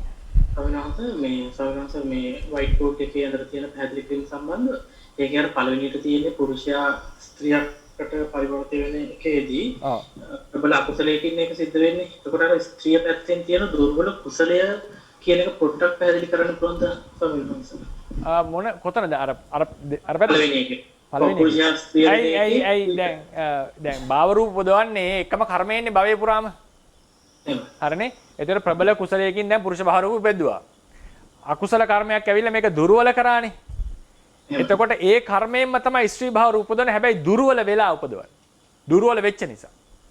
ඒ නිසා ඒක තමයි දුර්වල වෙන්නේ. ඒ කුසල දුර්වල වුණාට පස්සේ තමයි උපදවන්නේ. එතකොට තමයි කියන්නේ ස්ත්‍රී දුර්වල කුසලයකින් පිහිටියා කියලා කියන්නේ වෙනම කුසලයක් නෙවෙයි මේ කියන්නේ. ඒ ප්‍රතිසන්දාය කුසලෙම දුර්වල වෙලා කියන එක. මේ ට්‍රාන්ස්ජෙන්ඩර් කමියුනිටි එකක් තමයි සම්මාස. මේ කොයින්ද පරිවර්තනයේ ස්වභාවිකව මේ දේ සිද්ධ වීමක් නැහැ කියන එක තමයි මගේ දැනුම හැටියට තියෙනවා. තියෙනවා වෛද්‍ය විද්‍යාවට තියෙනවා. ස්වභාවිකයි ඉන්නවා. ස්වභාවික අය ඉස්සන්න ගොඩක් සම්මුඛ සාකච්ඡාවල්දී අපි සාමාන්‍ය දැකලා තියෙන්නේ. සමහර කියන්නේ සමාජ පීඩිත වෙලා ඉඳලා තියෙනවා. ඒගොල්ලෝ කැමති ඒහළු තෘෂ්ණාවක් තියෙන ස්වභාවිකයක් තමයි තියෙන්නේ. හරි. ඒකෝට ඒගොල්ලෝ කියනවා මම කෙනෙක් දෙවිද ශරීරයේ තීර වෙලා ඉන්නවා කියන නිර්වචනය තියෙන ගොඩක් වෙලා. හරි. ඊට පස්සේ ආනස් ඒගොල්ලෝ ඒ ඕපෝන වගේ දේවල් ඒගොල්ලෝ පාවිච්චි කරන්නේ වෙනස් වීමක්. ශාරීරික වෙනස් වීමක්. හරි. මම පක්ෂයෙන් සාහනස එතනදී ඒ වගේ දේවල් ගත්තාම ඒ ෆෝ යම් කිසි දෙයක් ගත්තන් පස්සේ එතන භවරූප අලුත් වෙනස් ස්ත්‍රී භවරූප ඇතිවීමත් වෙන්නේ නැත්නම් කෙලින් භවරූප වෙද්දී උතුජ වශයෙන් වෙනස් වීම නිසා ස්ත්‍රී භව ලුක් එකක් වගේ වෙනවා. උත්සාහයෙන් ගොඩක් වෙලාට ඒක වෙනස් වුණා කියලා ඒගොල්ලන්ගේ එහෙම ඒ අර පිළිමි ගතිය සම්පූර්ණයෙන්ම ඇතිලා ගෙනන හදනවා එන්න ගති බවක් හතරට. ප්‍රසන්නසේ ඒ පහළ රූප දිගටම හැදෙනවද නැත්නම් වෙන මොකක්ද වෙන්නේ කියන එක තමයි ගැට. ඒක මෙහෙමයි. ඒක දැන් දෙකට අපි කඩාගමු. එකක් තමයි ඔපරේෂන් වගේන් වෙන එක. මං හිතන්නේ බෙහෙත් බීලා දොස්තර මහණි වෙන්න පුළුවන්ද එහෙම? එහෙම ගොඩක් දැකලා තියෙනවා දැන්. ඒ කියන්නේ බෙහෙත් ඒක ඔය LG ඔපරේට් කරලා ඒ ඕගන්ස් අයින් කරලා එක ගන්නේ මම මගේ එතකොට ඒ මම දැන් උදාහරණ කිව්වොත් ඒ ඔය කියන්නේ ගේ ඇන් ලෙස්බියන් කියන කමියුනිටි එක ගැන. නෑ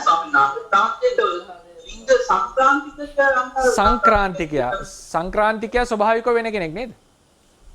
නැද්ද? සත්‍යානික නොවන පිරිසකුත් ඉන්නවා කියන එක මගේ ඉන්නවද? බෙහෙත් බොන කට්ටිය. හරි හරි. මම දැනන් ඉඳලා නෑ ඒක. ඒකෝනේ ඒගොල්ලන් සාමාන්‍යවස ඒ කට්ටියගේ ලිංගේන්ද්‍රිය හැම දවසක පරිවර්තන වෙනවද? මං හිතන්නේ නැහැ. ලිංගික පරිවර්තන වෙන්නේ සාමාන්‍යයෙන් ඔපරේට් කරලා තමයි හරි. එතකොට නම් භාව රූප පරිවර්තනය වුණා කියන්න බෑ මහත්තයා. එතකොට භාව රූප පරිවර්තන වුණා කියන්න බෑ අපිට. පේන හැටියට. මගේ තියෙන දැනුම හැටියට බෑ කියලා පේන්නේ. මොකද වෙන්නේ? ඒගොල්ලන්ගේ ඔකොමොත් ගැනීම හරහා රැවුල වෙනවා. ඊට පස්සේ කොණ්ඩේ හද වෙනස් වෙනවා. ඒ වගේ දේවල් සිද්ධ වෙනවාට. ඔව්. උතර පිළිවෙත් ඇතිය නම් පිළිවෙත් පිටක් තියෙනවා. වෙනම කෙනෙක් නම් ඒක සම්පූර්ණ නැතිවීමක් වෙන්නේ නැහැ. නෙවෙයි. ඉතින් ඒ නිසා ඒක භාව රූප වෙනස් වුන්නේ නැහැ කියන එක තමයි හැංගෙන්නේ ඔය කියන කතාව හැටියට. උත්තර රූප වලින් තමයි සාමාන්‍යයෙන් වෙනස් වීම වෙලා තියෙන්නේ. පැහැදිලිවම. ඒක අහන්න හේතු සමන් දැන් අද කාලේ ගොඩක් එහෙම තියෙන වැදගත්. ඔව්. ඒක එහෙම මේ එකක් තමයි තියෙන්නේ. ඊට පස්සේ දැන් ඔය මේ සමහර විනය ප්‍රශ්නත් එනවා ඊට පස්සේ පරාජිකාවට එහෙම. ඇත්තටම ඔපරේෂන් එකකින් කාන්තාවක් වුණ කෙනා එක්ක භික්ෂුවක් මෛතුනේ හැසිරුණොත්. ඒතකොට සමහර කෙනෙක් වන සංකේපයට යන්නේ. භාව රූප පරිවර්තනය වෙච්ච වෙලා නැතිනම්. ඉතින් ඒ නිසා මේ ඒක තියෙන විනයටත් වැදගත්කමක් තියෙනවා. අපි සමාජීය වශයෙන් උත් අනිවාර්යෙන් ඒක යම් තේරුමක් ගැනීමක් ඉතා වැදගත්. මොකද ඒ මිනිසුන්ට යම් අය අදාළ ගෞරවය සියල්ල ලබා දෙන්නට අපි ඒක හරියට තේරුම් අරන් ඉන්නවා කියන එක වැදගත්. ස්වාමීන් වහන්සේ එතන අර හෝමෝන්ස් ඉන්ජෙක්ට් කරලා ඔව් ඔර්ගන්ස් වෙනස් කරන එක දැන් මං කියන්නේ බහුල වෙනවා කියලා. හැබැයි එහෙම සිතින් වෙනවා. ඒ කියන්නේ secondary sexual characteristics කියලා කියන දේවල් ඒ කියන්නේ hair ඒ වගේ growth ඊට පස්සේ organs වල growth එහෙම කරගන්න අය ඉන්නවා injections වලින්. හරි. ඒතරෝ sexual organs වලත් වෙනසක් ඇති වෙනවා. හැබැයි ඒවා ඉතිජ රූප වගේ තමයි එන්නේ. හරි. සම්පූර්ණයෙන් වෙනස් වෙන්න ඕන නම් ඔපරේෂන් එකට යන්න ඕනේ නේද? එහෙමයි ස්වාමීන් වහන්සේ. සම්පූර්ණ ඒක ඇත්තන්ට අවශ්‍යම විදියට වෙනස් කරගන්න ඕන නම් ඔපරේෂන් එකට යන්න ඕනේ. හැබැයි මේ හෝමෝන්ස් වලින් සෑහෙන දුරට වෙනස් කරගන්න අවස්ථා තියෙනවා. හරි. වෙනස් වුණාට පස්සේ නේද මේක ඊගන්නේ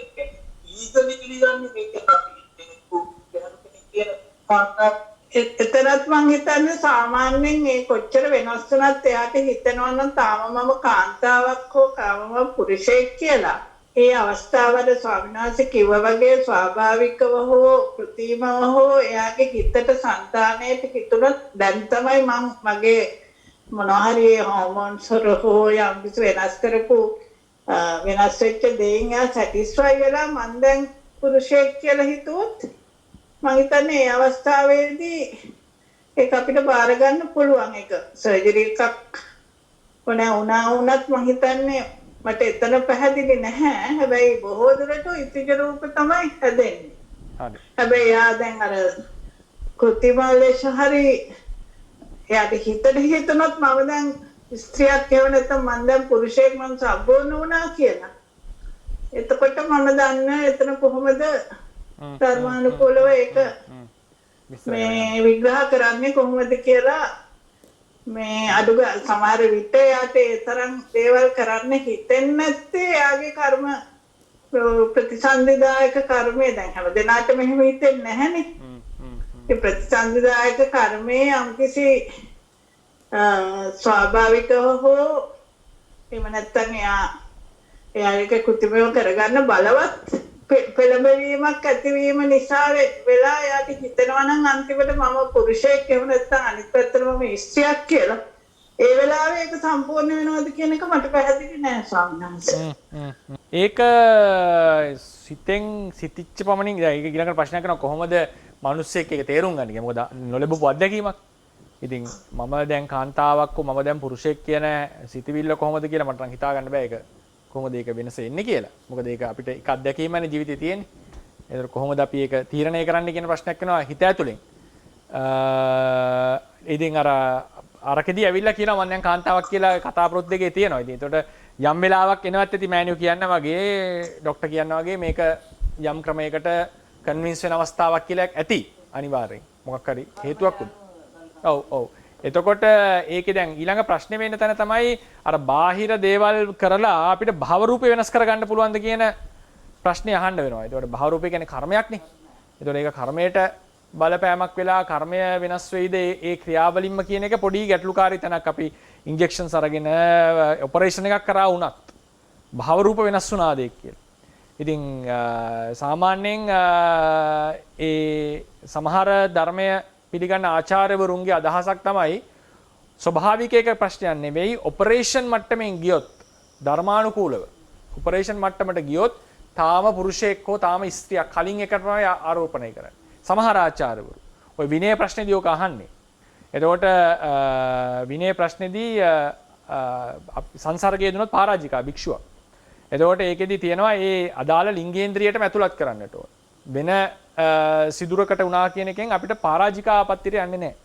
ඉතින් ඒ නිසා ප්‍රශ්නයක් අහනවා සමහර බුරුම පන්සල් වල කියන්නේ සාමාන්‍යයෙන් ඒ විනය දැනුම් පරීක්ෂා කරන්නේ. ඒකෙදි මේ ඔපරේෂන් එකක් කිරීම තුළින් වෙච්ච ස්ත්‍රියක් සමග සංසර්ගය දෙනවා කවුරු හරි. ඒකෙන් පරාජිකා වෙනවාද කියලා. ඒ පාසල් ඒ අපේ ආරණ්‍ය තියෙනවනේ. ඒ ආරණ්‍යයේ ආචාර්යවරුන්ගේ අදහස වෙලා තිබිලා තියෙන උත්තරේ ලැබිලා තියෙන තුල්ලච්ඡේ තැනට යන්නේ කියලා. මොකද තාම භව රූප පරිවර්තනය වෙච්ච බවක් පේන්නේ නැහැ. සැබෑ ස්ත්‍රියක් නෙවෙයි එතකොට කියලා.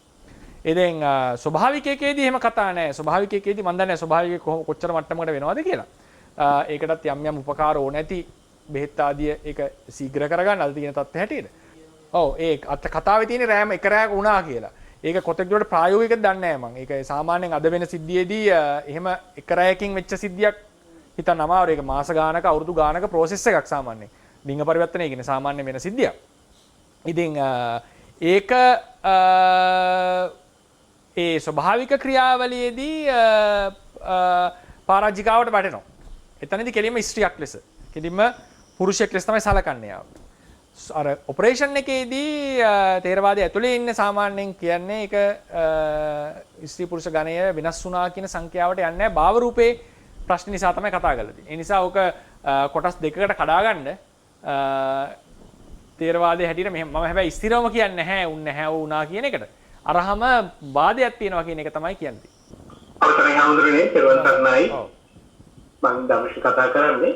හඳුරන්නේ මේ භාව රූපය සිතත් එක්ක සම්බන්ධ වෙන විදිය තව පොඩ්ඩක් පැහැදිලි කරන්න පුළුවන් හඳුරන්නේ. ඒ කියන්නේ දැන් අපි පුරුෂ තෘෂ්ණාව ස්ත්‍රී තෘෂ්ණාව කියන ගත්තාම ඒක චෛතසික ධර්මයන්ගේ වෙනසක් තියෙනවද හඳුරන්නේ? එහෙම නෙවෙයි. ඒක නිකන් චෛතසික ධර්මයන්ගේ පහළ වෙන්නේ ලෝභයමයි. ඒ චෛතසිකයේ තියෙන හැඟීම් එහෙම ටිකක් වෙනස්. ඒකෙන් බලාපොරොත්තු වගේ වෙනස්. ඒකේ තියෙන අරමුණු වගේ වෙනස් වෙනවා. ඒ කියන්නේ ඒක කැමැති දේවල්, ඒ වගේ දේවල් වෙනස් වෙන්නේ. එහෙම නැතුව ස්ත්‍රී ලෝභය, පුරුෂ ලෝභය කියලා චෛතසිකයේ වෙනස්කමක් වෙනවට වඩා ඒක කියන්න වෙන්නේ ඒ ලෝභයේ సంతානෙහි ඒ පැත්තට හැඟීම් බර වැඩි කියලා. නැතුව සිතක් ගානේ චෛතසිකයක් ගානේ ස්ත්‍රී ලෝභය, පුරුෂ ලෝභය කියලා හින්දින්න යන්න බැරි වෙන්නේ නැහැ. පුළුවන්. නමුත් ටිකක් ඒක හිතන්න ඕන ප්‍රශ්නයක්. ඉතින් සාමාන්‍යයෙන් කියන්න වෙන්නේ අර ස්ත්‍රී තෘෂ්ණාව යනු සමහර ස්ත්‍රී කෘත්‍යයන් සඳහා ඇත්තා වූ ආශාව, පුරුෂ තෘෂ්ණාව වෙනු පුරුෂ කෘත්‍යයන් සඳහා ඇත්තා වූ ආශාව. ඉතින් ඒක බහුල సంతානේ ස්ත්‍රී තෘෂ්ණාව ඇති సంతානයක් ලෙසත් අනිත් එක බහුල එක පුරුෂ තෘෂ්ණාවේ సంతානය ලෙස සලකනවා. සිතේ හැඩේ වශයෙන් වෙනසක් වගේ. එහෙමනම් මට තේරෙන්නේ නැහැ කියන්න උත්තරයක් ඒකට. දරුවන් සර්ණයි සානස. දරුවන් සර්ණයි. ලක්ෂ්මත් කියලා කෙනෙක් කතා කරන්නේ මේ සානස දැන් ස්ත්‍රී භාව රූපය සහ පුරුෂ භාව රූපය හැර දැන් අනිකුත් අය දැන් උපතෝ ව්‍යංජනක පුංසක ආදී කට්ටිය ඒවා සියල්ල අහේතුක උපතක් වශයෙන් සානස මේ අභිධර්මයේ දක්වන්නේ. අනිවාර්ය නෑ නේද? අනිවාර්යම නෑ. ඒ කියන්නේ මං කිව්වේ සමහර උබතෝ ව්‍යංජන කියනනම් මට තේරෙන්නේ නැහැ. ඒක පොඩ්ඩක් බලන්න ඕනේ. සමහර භව රූප කර්මජ රූප අඩු වෙන්න පුළුවන් ප්‍රතිසන්දීදී වෙන කර්මයක් බාධා කරලා. එතකොට මේ දැන් ස්ත්‍රියක් ලෙස ඉපදීම හෝ පුරුෂයෙක් ලෙස ඉපදීම අපි දන්නවා සානංශ දැන් එතන මේ සහේතුක උපතක් වෙන්න පුළුවන් සමාජයට අහේතුක උපතක් වෙන්න පුළුවන්. නමුත් දැන් නපුංසකාදී කට්ටිය අහේතුක වශයෙන් උපතක් වශයෙන් තමයි දක්වලා තියෙන්නේ මම හිතන්නේ ඔය අභිධර්ම ප්‍රදීපිකා ආදී පොත්. ඒක තමයි මම දැන් අපේ මම උදාහරණ කරනවා ජාත්‍යන්දයා. මම ඉදාගත්ත උදාහරණේ ජාත්‍යන්දයා අහේතුකමද කියලා ප්‍රශ්නයක් අහුවොත් කොහොම උත්තර දෙන්නේ? පොත්‍ර දක්වලා තියෙන්නේ අහේතුක ගණන දාලා තියෙන එක. අහේතුක ගණන දාලා තියෙන්නේ. එතකොට රේරුකාණ ශාස්ත්‍රයේ පොතේ මම ඉදා පෙන්නවා ඒක කියනවා දුර්වල ද්වේතුක ඕමක කුසලයකින් උපදින කෙනාට ජාත්‍යන්ත භාවයේ ඉන්න පුළුවන්. වෙන අකුසල කර්මයකින් බාධා වෙලත් ජාත්‍යන්ත භාවයේ ඉන්නට පුළුවන්. එතකොට මම මේ ප්‍රතිසන්දි සිත ජාත්‍යන්ත භාවය ප්‍රතිසන්දි සිත අතර වෙනසක් තියෙනවා දැන් ප්‍රතිසන්දි සිත අහේතුක වුණොත් එතකොට ජාත්‍යන්තය ඒ අහේතුක ප්‍රතිසන්දියකින් උපතුනා කියලා කියන්නේ නෑ මම කියන්නේ පසුව නේ මම කියන්නේ ප්‍රතිසන්දි අවස්ථාවේම වෙන අකුසල කර්ම වලින් බාධා කරන්න පුළුවන්. ඒකනේ උනේ පුරුෂ භාවයක් උපදවන්නට තිබිච්ච කුසලය බාධාවට ලක්වීම නිසා ස්ත්‍රී භාව රූපයක් ඉපදෙවුවා. හරිනේ? ඒ ප්‍රතිසන්දි අවස්ථාවේ බාධා කරන එක තියෙනවා. ඒකට තොරතුරු තියෙනවා. එතකොට තමයි රේරුකාණ ශාස්ත්‍රය කියලා තියෙන්නේ සමහර කර්මජ රූප අඩුවීම වෙන අකුසල කර්ම වල බාධා කිරීම නිසා විය හැකියි. එතකොට මම යෝජනා කරන්නේ ත්‍රි හේතුක ප්‍රතිසන්දියක් ලැබෙන්න ඉන්න කෙනෙක්ට වෙන අකුසලයකින් ආවරණය වෙලා චක්කු ප්‍රසාදේ නොලැබී යන්න පුළුවන්. එතකොට පසුව ඒ ජාත්‍යන්ත භාවයෙන් මිදෙන්නත් පුළුවන් කියලාද කියන්නේ සෝනස ජීවිතය ඇතුළේ. ඒක හොඳ තර්කයක්. ඒක හොඳ ප්‍රශ්නයක්. ඒ නිසා සමහර වෙලාවට පෙන්눔 කරලා තියෙනවා එහෙම අවස්ථා පෙන්눔 කරපු තැන් තියෙනවා. ඒ කියන්නේ මේ ඒ කර්මය ඉවත් වුණොත් එහෙම එන්න පුළුවන් වගේ අවස්ථාවක් පේනවා ඒකට. ඒක මම ස්ථිර කරන්නේ නැහැ. මොකද කර්මජ සන්තති ශීර්ෂයේ ප්‍රශ්නයක් තියෙනවානේ. චක්කු ප්‍රසාදේ මුලින්ම හටගත්තේ නැති හින්දා. ඉතින් ඒ නිසා මම උත්තරයක් දෙන්නේ නැහැ. බවක් පේන බවක් තමයි කියන්නේ. අනිවාර්යයෙන්ම අහේතුක උප්පත්තියට දාන්න තරම් තොරතුරු, ඒ කියන්නේ අනිවාර්යයෙන්ම වැමිනිය යුතුයි කියන තරම් තොරතුරු වලට වඩා අනිත් පැත්තට තොරතුරු තියෙනවා.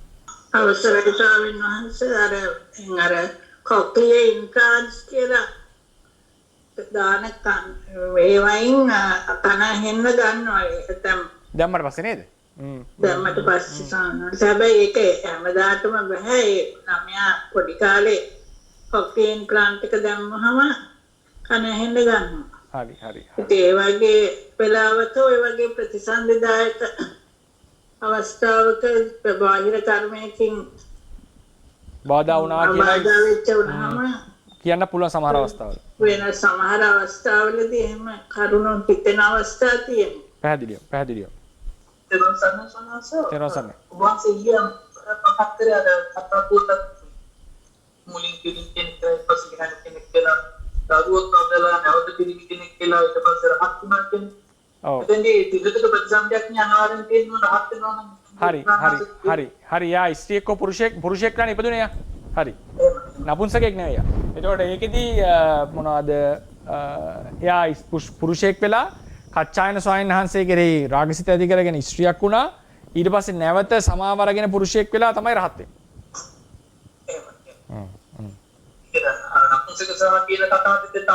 නෑ එතනට අදාළ නෑ. එතනට අදාළ කරන්න බෑ. අවසරයි පොඩි ප්‍රශ්නයක් මේ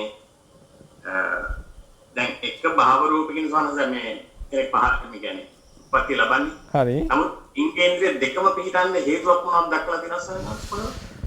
ඒක කියලා තියෙනවා විමුක්ති විනෝදිනී. ඒක මට බලලා තමයි උත්තර දෙන්න වෙන්නේ. ඒක කියවන්න ඕනේ මම. ඒක එකපාරක් මම ලාවට කියුවේ.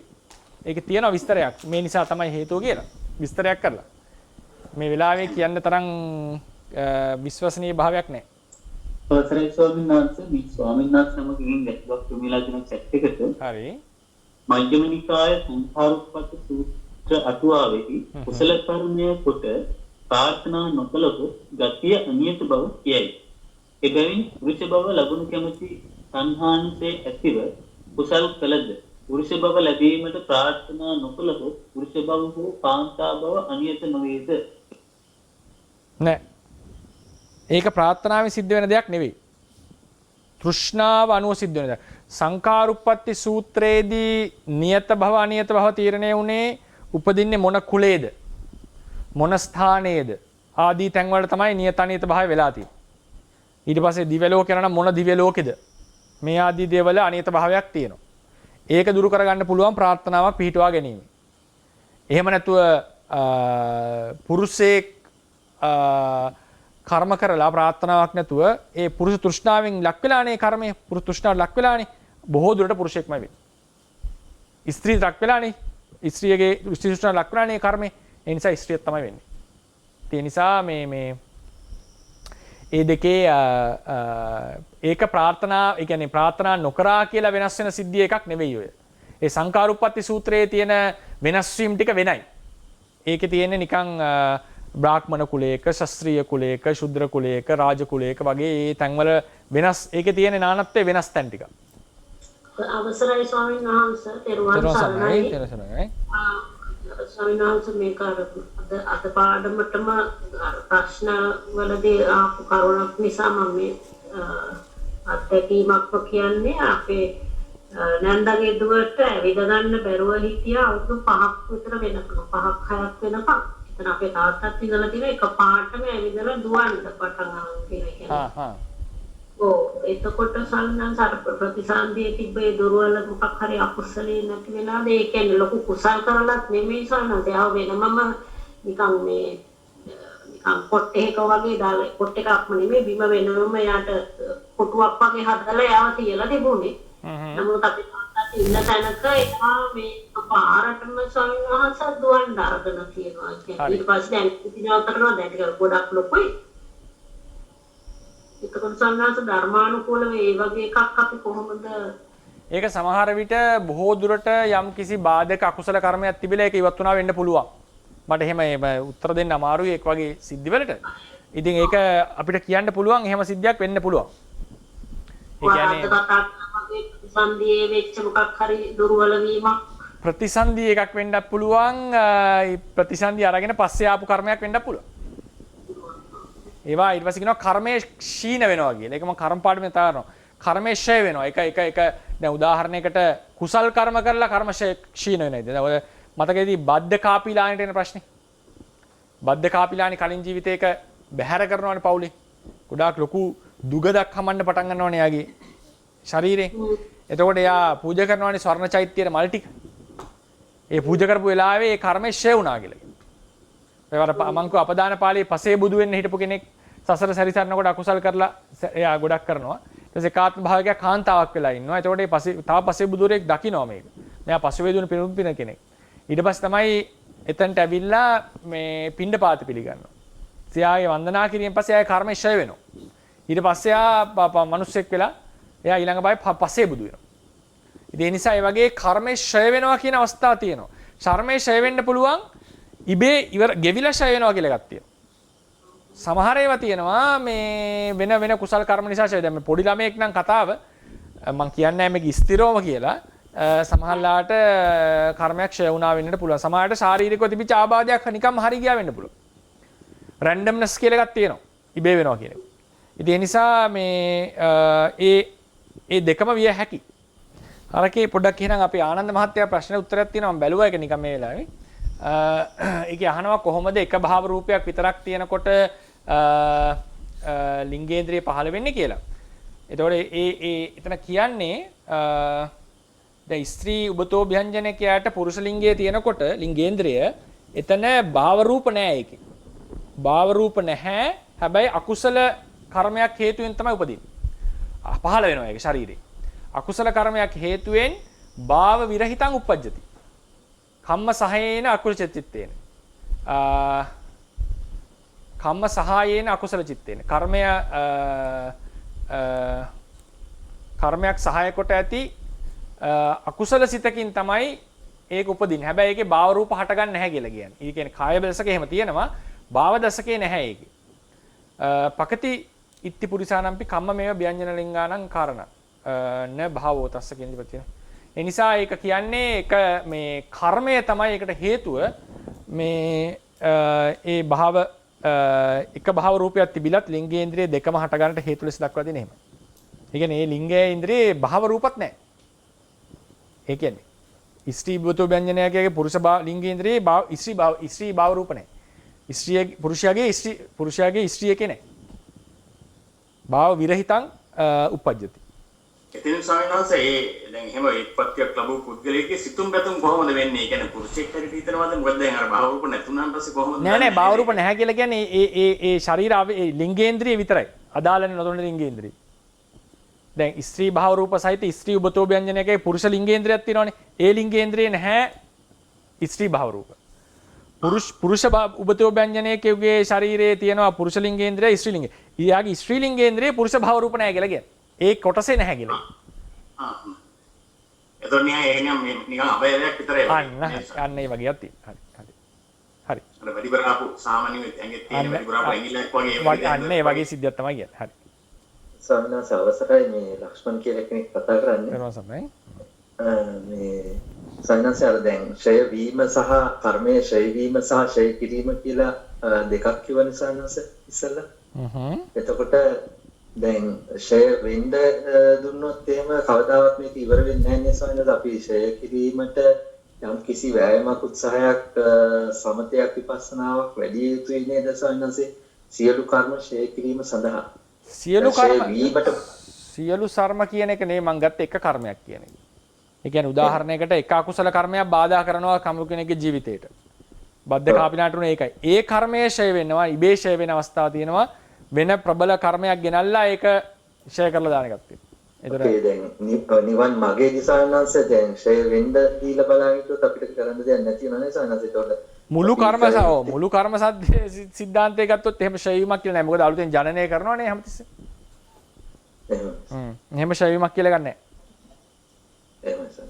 සූත්‍රයක් එනවා අංගුත්තර නිකායේ කර්ම වල නොවිඳා කර්ම වේදනීය නොකොට කර්මවල විපාක නොවිඳා දුක්ඛයාගේ කෙලවර කිරීමක් නැත මහණෙනි. කර්මය නොවිඳා අහවර නොකර දුක්ඛයාගේ කෙලවර කිරීමක් නැත. මේකෙන් ගම්ම වෙන්නේ නිකන් මුළු ඔක්කොම කර්ම ටික ගෙවන්න වෙනවා නිවන් දකින්න වගේ අදහසක්. තේරවාදයේ කියනවා මේ කතා කරන්නේ විශේෂයෙන්ම ඕකාසගත කර්ම ගැන. ඕකාසගත කර්ම කියලා කියන්නේ ඕකාසගත කර්මයේ කොටස් දෙකක් තියෙනවා. ප්‍රතිබාහනේ නොකල හැකි ඕකාසගත කර්ම. ඒ කියන්නේ සමහර කර්ම අවකාශ ලැබලා තියෙනවා වෙන කිසිම ක්‍රමයකින් ඒක ප්‍රතිබාහනය කරන්න බෑ. හොඳම උදාහරණය මුගලන් මහරහතන් වහන්සේ කතාව. මුගලන් ස්වාමීන් වහන්සේ කතාව සාමාන්‍යයෙන් උන්වහන්සේ ඉරිදියෙන් යනවනේ ඉවත් වෙලා. එක අටුවාවක තියෙනවා කතාවේ. එක අටුවා කීපේ කතා තියෙනවා. ඒකේ එක අටුවාවක් කියනවා කලින් අම්මා තාත්තා මැරුවේ නැහැ හොඳටම ගැහුවා. ඒක කියනවා මැරුවා කියලා. පොඩි වෙනසක් තියෙනවා කතා දෙකේ. එක අටුවාවක කියනවා මට අටුවා වෙන්නේ ධම්මපදේ හරි වෙන හරි මොකක් හරි කුද්දක නිකායේ තියෙන අටුවාවක ඉන්නේ. හරි ධම්මපදේ. ඒකේ කියනවා හතරවෙනි පාර එනකොට මුනාසේ උඩට යන්න බලනවා. හැබැයි අත්තටු සිඳපු පක්ෂියෙක් වගේ යාගන්න බැරි වෙනවා. 이르දිය නැති වෙනවා. 이르දියෙන් අග්‍ර බුද්ධ ශාසනයේ 이르දිය නැති වෙනවා ඒලා. කර්මය කියන එක ඒ වගේ දෙයක්. කිසිම දෙයකින් ප්‍රතිබාහනය කරන්න බැරි කර්ම දිනවා. ප්‍රතිබාහනය කළ හැකි කර්ම කියලා තියෙනවා. ඒවා වෙනම දැන් උදාහරණයකට දුගති උපදින්න අවකාශ ලැබපු කෙනාට කුසලයක් ඇවිල්ලා සුගතියට යන්න පුළුවන්. ප්‍රතිබාහනය නොකළ හැකි කර්ම. ප්‍රතිබාහන නොකළ හැකි කර්ම කියලා කොටස. ඒක තමයි මුගලන් සානසේ අන්තිමට බලනවා මොකද්ද හේතුව. ඒක දකින්න අනිවාර්යයෙන් මේක විඳින්න තියෙන දෙයක්. ඉතින් බුදුරජාණන් වහන්සේ අර සූත්‍රයේදී කියන්නේ ඒක මූල ටීකාචාර්යන් වහන්සේ විස්තර කරනවා. මේ ප්‍රතිබාහනය කළ නොහැකි හැබැයි අවකාශ ලැබපු. ඒ කියන්නේ ඉදිරිපත් වෙලා ඉවරයි කර්මයද. ඕකාසගත ප්‍රතිබාහනය කළ නොහැකි කර්ම නොවින්දා දුක්ඛ කෙලවර කිරීමක් නැත. උදාහරණයක් ගන්න ඔය වගේ සිද්ධි. මුගලන් සාංශ වගේ. නාන්තලික්කේ න සමුද්ද මජ්ජේ නපබ්බතානං විවරං පවිස්ස නවිජ්ජති සෝ జగතිප්පසේ පදේසෝ යත්තට්ඨිතෝ මුංචය්‍ය පාපකම්මා කියන්නේ ඔන්න ඔය කර්මයට. හැම කර්මයකටම නෙවෙයි. කර්ම තියනවා කියලා ඉතින් සසර කෙලවරක් නැහැ නේ. කර්මයෙන් මිදෙන්නේ නැහැ කියලා කියන මොන කර්මද? සසර කරපු සියලු කර්ම වලින් මිදෙන්නේ නැද්ද? කර්ම පාඩමේදී මේක දීර්ඝව කතා කරනවා. සියලු කර්ම වලින් මිදෙන්නේ නැද්ද සසර කරපු? අපිට බැරිද අඟුලිමාල ශාස්ත්‍රය බැරි පුළුවන් වුණා නේද කරපු කර්ම ටික ප්‍රතිබාහනය කළා නිවන් දකින්න. වලකින්න පුළුවන් වුණා. ප්‍රයෝග සම්පatti යමක් කරගන්න පුළුවන්. ඒතර මේ කියන්නේ යම් කර්මයක් අවකාශ ලබනවා ප්‍රතිඵල දෙන්න ඒිනුත් ප්‍රතිබාහනය කළ නොහැකි මට්ටමේ කර්ම තියෙනවා. එවන් වූ කර්මයක් ආපු වෙලාවට කොහි දිවවත් බේරෙන්න බෑ. රහත් වෙලා හිටියත් පිරිනවම් පාණ්ඩවත් බෑ කියලා කියනවා. පිරිනවම් පාණ්ඩත් ඕනේ ඒ කර්මයේ ගෙවලමයි. ඒක තමයි එතන බුදුරජාණන් වහන්සේ සූත්‍රයෙන් කියලා තියෙන්නේ. ඉතින් ඒ නිසා ඒ බඳු කර්ම ගෙවන්නම වෙනවා. අනිත් කර්ම ගෙවනවා කියන එකක් අත්‍යවශ්‍ය දෙයක් නෙවෙයි. අපි උත්සාහ කරලා කර්ම ක්ෂය කිරීමක් තමයි කරන්නේ. කතාව හරි. ස්වාමීන් වහන්සේ රොන් සරණයි. මම අහලා තියෙනවා ස්වාමීන් වහන්සේ කර්මය පස්සේදි කියලා. ඒ කියන්නේ කර්මය තව කෙනෙකුෙන් තව කෙනෙකුට ගලාගෙන යනවා කියලා. ඒ කියන්නේ අපි උදාහරණයකට අපේ සහෝදරයෙක් හිටියොත් නරක කෙනෙක් එයාගේ නරක නිසා අපිට සමාජයේ ගැරවුම් ලබනවා. ඒ වගේම හොඳ සහෝදරයෙක් ඥාතියෙක් හිටියොත් නම් අපිට ඒ අනුව අපිට යමක් ලබා ගන්න පුළුවන්. ඒ වගේ පහසුවක් තියෙනවා කියලා. මේ ගැන වාසේ මට දැනුවත් කරන්න. මොකද ඉස්සලා කිය වචනේ කර්මය පස්සේදි කියලා මම අහලා තියෙන්නේ ස්වාමීන් වහන්සේ. එහෙම එකක් තියෙනවද ස්වාමීන් වහන්සේ? පස්සේදි කියලා මේ පාලි වචනයක් නම් මම හිතන්නේ ඇති කියලා. සිංහලෙන් දීපු අර්ථය වෙන්නේ නැද්ද? ඒක කර්මයේ පස්සේදි කියලා පාලි වචනයකට තමයි ස්වාමීන් වහන්සේ දේශනා කරන්නේ. මේක උගා කවුරු කියක් විතර කරන දේශනයක්. මම අහපු. මෙහෙමයි. ඒ කියන්නේ දැන් අපි හිතමුකෝ මම දාමරිකයෙක් වෙලා හිටියොත් මගේ පවුලේ සහ හිත මිත්‍රාදීන්ටත් ලොකු කරදර විඳින්න සිද්ධ වෙනවනේ. මේකට අපි කියන්නේ කර්මයේ තියෙනවා විපාක සහ ආනිසංස ආදීනව කියලා කොටස් තුනක්. විපාකයේ තමයි ඔය අපි ඉගෙන ගන්නේ කර්මය හොඳ කරොත් හොඳ නරක කරොත් නරක කියලා. ආදීනව ආනිසංස කියන්නේ කර්මය නිසා වෙන දේවල්. දැන් උදාහරණයකට බුදුරජාණන් වහන්සේ දේශනා කරනවා දන් දෙන කෙනාගේ කීර්තිය වැඩේ. මේක කර්මේ විපාකයක් නෙවෙයි කර්මයේ ආනිසංසය. සීලවන්තයාගේ කීර්තිය වැඩේ. මේක කර්මේ විපාකයක් නෙවෙයි මේක ආනිසංසය. අකුසල් කරනකොට ගර්හාවට ලක් වේ විපාක නෙවෙයි ආනිසංස. මිනිය මරපු කෙනා හිරේ විලංගුව වැටේ. මේවා ආදීනව කර්ම. විපාක නෙවෙයි. ඒක පැහැදිලිවම අපේ තේරවාදයේ දෙකට කඩනවා. ඒවා විපාක ගණයට ගන්නෙ නැහැ. ආදීනව ආනිසංස කියන එක Tamanට විතරක් වළංගු දෙයක් නෙවෙයි. Tamanගේ ඥාතීන්ට, දරුවන්ට, එකට ඉන්න අයට, මිත්‍රයන්ට, සමහර රට රාජ්‍ය වලට බලපාන. රට රාජ්‍ය වලට බලපාන. සමහර මිනිස්සුන්ගේ තියෙන උසස් ගුණවත් දේවල් වලින් කරපු කුසල කර්ම, යහපත් දේවල් යුග මිනිස්සුන්ට සැප මිනිස හේතුය. මේකට කියන්නේ කර්මයේ වර්තමාන වශයෙන් ප්‍රතිඵල දීම. ඒක හොඳම වචනේ ආනිසංස ආදීනව වර්ෂයෙන්. ඒක එක්කෙනෙක්ට විතරක් අදාළ දෙයක් නෙවෙයි. කර්ම විපාක නිදිය ගත්තොත් ඔය මිනිස්සුන්ට අවිෂය, গুপ্ত ඔය ගතිය ඒක Tamanට විතරයි. ඒක අනිත් අයට එනව නෙවෙයි. ඒක එනවා නම් එන්නේ නිකන් රස්නේ වගේ නිස්සන්දපල. මං කිව්වේද අර කුලයක ඉපදුනොත් එහෙම කුලයේම සමුද්‍ර වෙනවා කියලා. නේද? බෝසත් වාසී ඉපදුනවා. ඒකනේ අර හැබැයි බෝසත් වාසී ගියාට පස්සේ ඉවරයි ටික. සතර පහන ඉඳන් නැතුණා කියනවනේ. නේද? ගියාට පස්සේ ඒ ටික එයා ඉන්නකන් විතරයි. ලෝස් අර ආනන්ද සිටුවරයව දාන පැත්තට දාන්නේ නැති වෙනවා. නැති වෙන කට්ටියට දානේ හම්බ වෙනවා. කෑම හම්බ වෙනවා. ඒ නිස්සන්ද ඵලයේ හැටි. මේ කියන්නේ වෙනම කතා. මේකට කර්මය අපි කර්මය කියලා බොහෝ දුරට ධර්මයේ අපි කියලා මම අදහස් කරේ බොහෝ දෙනා බුදුදහමේ කර්මය කියලා කතා කරන්නේ ඔය දෙවෙනි එකට গুপ্ত දෙයට. කම්මස්ස යෝනි කම්ම බන්දු කම්ම පටිසරණෝ කියලා කියනකොට බුදුරණස් මේ දෙකම කතා කරා. කර්මය පිළිසරණ කියලා කියන්නේ උදාහරණයකට මහණෙනි භාවනා කරොත් නිවන් දකි. මේ අරිහත් මාර්ගය කියන එක විපාකයක් නෙවෙයිනේ. අද උත්සාහය ප්‍රතිඵලයක්. හොඳට සිල් රැක්කොත් සැපට ඉඳි.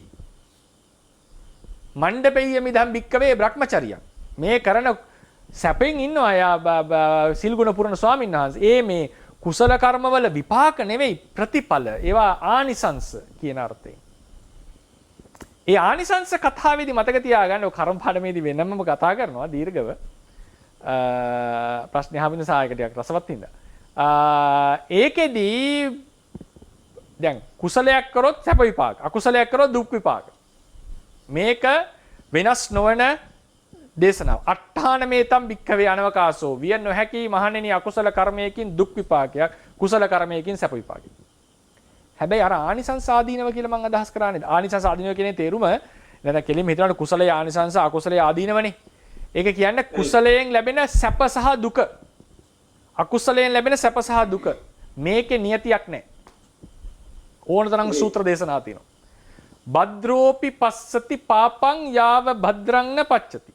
කුසල් කරන කෙනා දුක තමයි විඳින්නේ මුලින් විපාක දෙනකම්. පාපෝපි පස්සති භද්‍රං යාව පාපන්න පච්චති. පව් කරන කෙනා කෙටි කාලිනව සැපක් මහණෙනි විඳින්නේ. හැබැයි පව විපාක දෙනකම්. මදුවා මඤ්ඤති බාලෝ යාව පාපන්න පච්චති. පව් කරන කෙනා ඒක සහ ඒකේ ප්‍රතිඵල මීපැණි වගේ විඳිනවා. අකුසල කර්ම වලින් සැප ඔය කියන සැප අර විපාක සැපයක් හම්බෙන්නේ. ඔය කියන සැප තියෙන නිසා තමයි මිනිස්සු අකුසල කරන්නේ. කුසල කර්ම වලින් ඔය කියන දුක තියෙන නිසා තමයි කුසල කරන්න කැමති නැත්තේ. හරිනේ? අකුසල කර්ම ආදීනව තියෙනවා. නින්දා අපහාස හිරේ විලංගු. දැන් අකුසලයක් කරලා මොකක්ද ප්‍රසිද්ධ වුණා කියලා හිතන්න ඉවරයිනේ ඔක්කොම. ඉතින් මුළු සමාජෙම ඇඳුම් බැනුම් ගැරහුම්. හොඳට කුසල් කරලා ප්‍රසිද්ධ වුණා ඒකත් ආනිසංස හැමෝගෙම ගරු සම්මාන සම්භාවනීය ඔක්කොම තියෙනවා. කුසල් කරන අකුසල් කරනකොට ලොකු නින්දා අපහාසත් වෙනවා. හැබැයි හොඳට සල්ලිත් හම්බ වෙනවා. සැප විඳින්න පුළුවන්. මේ තමයි අකුසලයෙන් ලැබෙන සැපය. අකුසලයෙන් සැපය ලැබෙනවා. ඒකයි අකුසල කරන්නේ නැත්නම් අකුසල කරන්නේ නැහැ මිනිස්සු. අකුසලෙන් දුකක් තියෙනවා. කුසලයෙන් සැපත් ලැබෙනවා.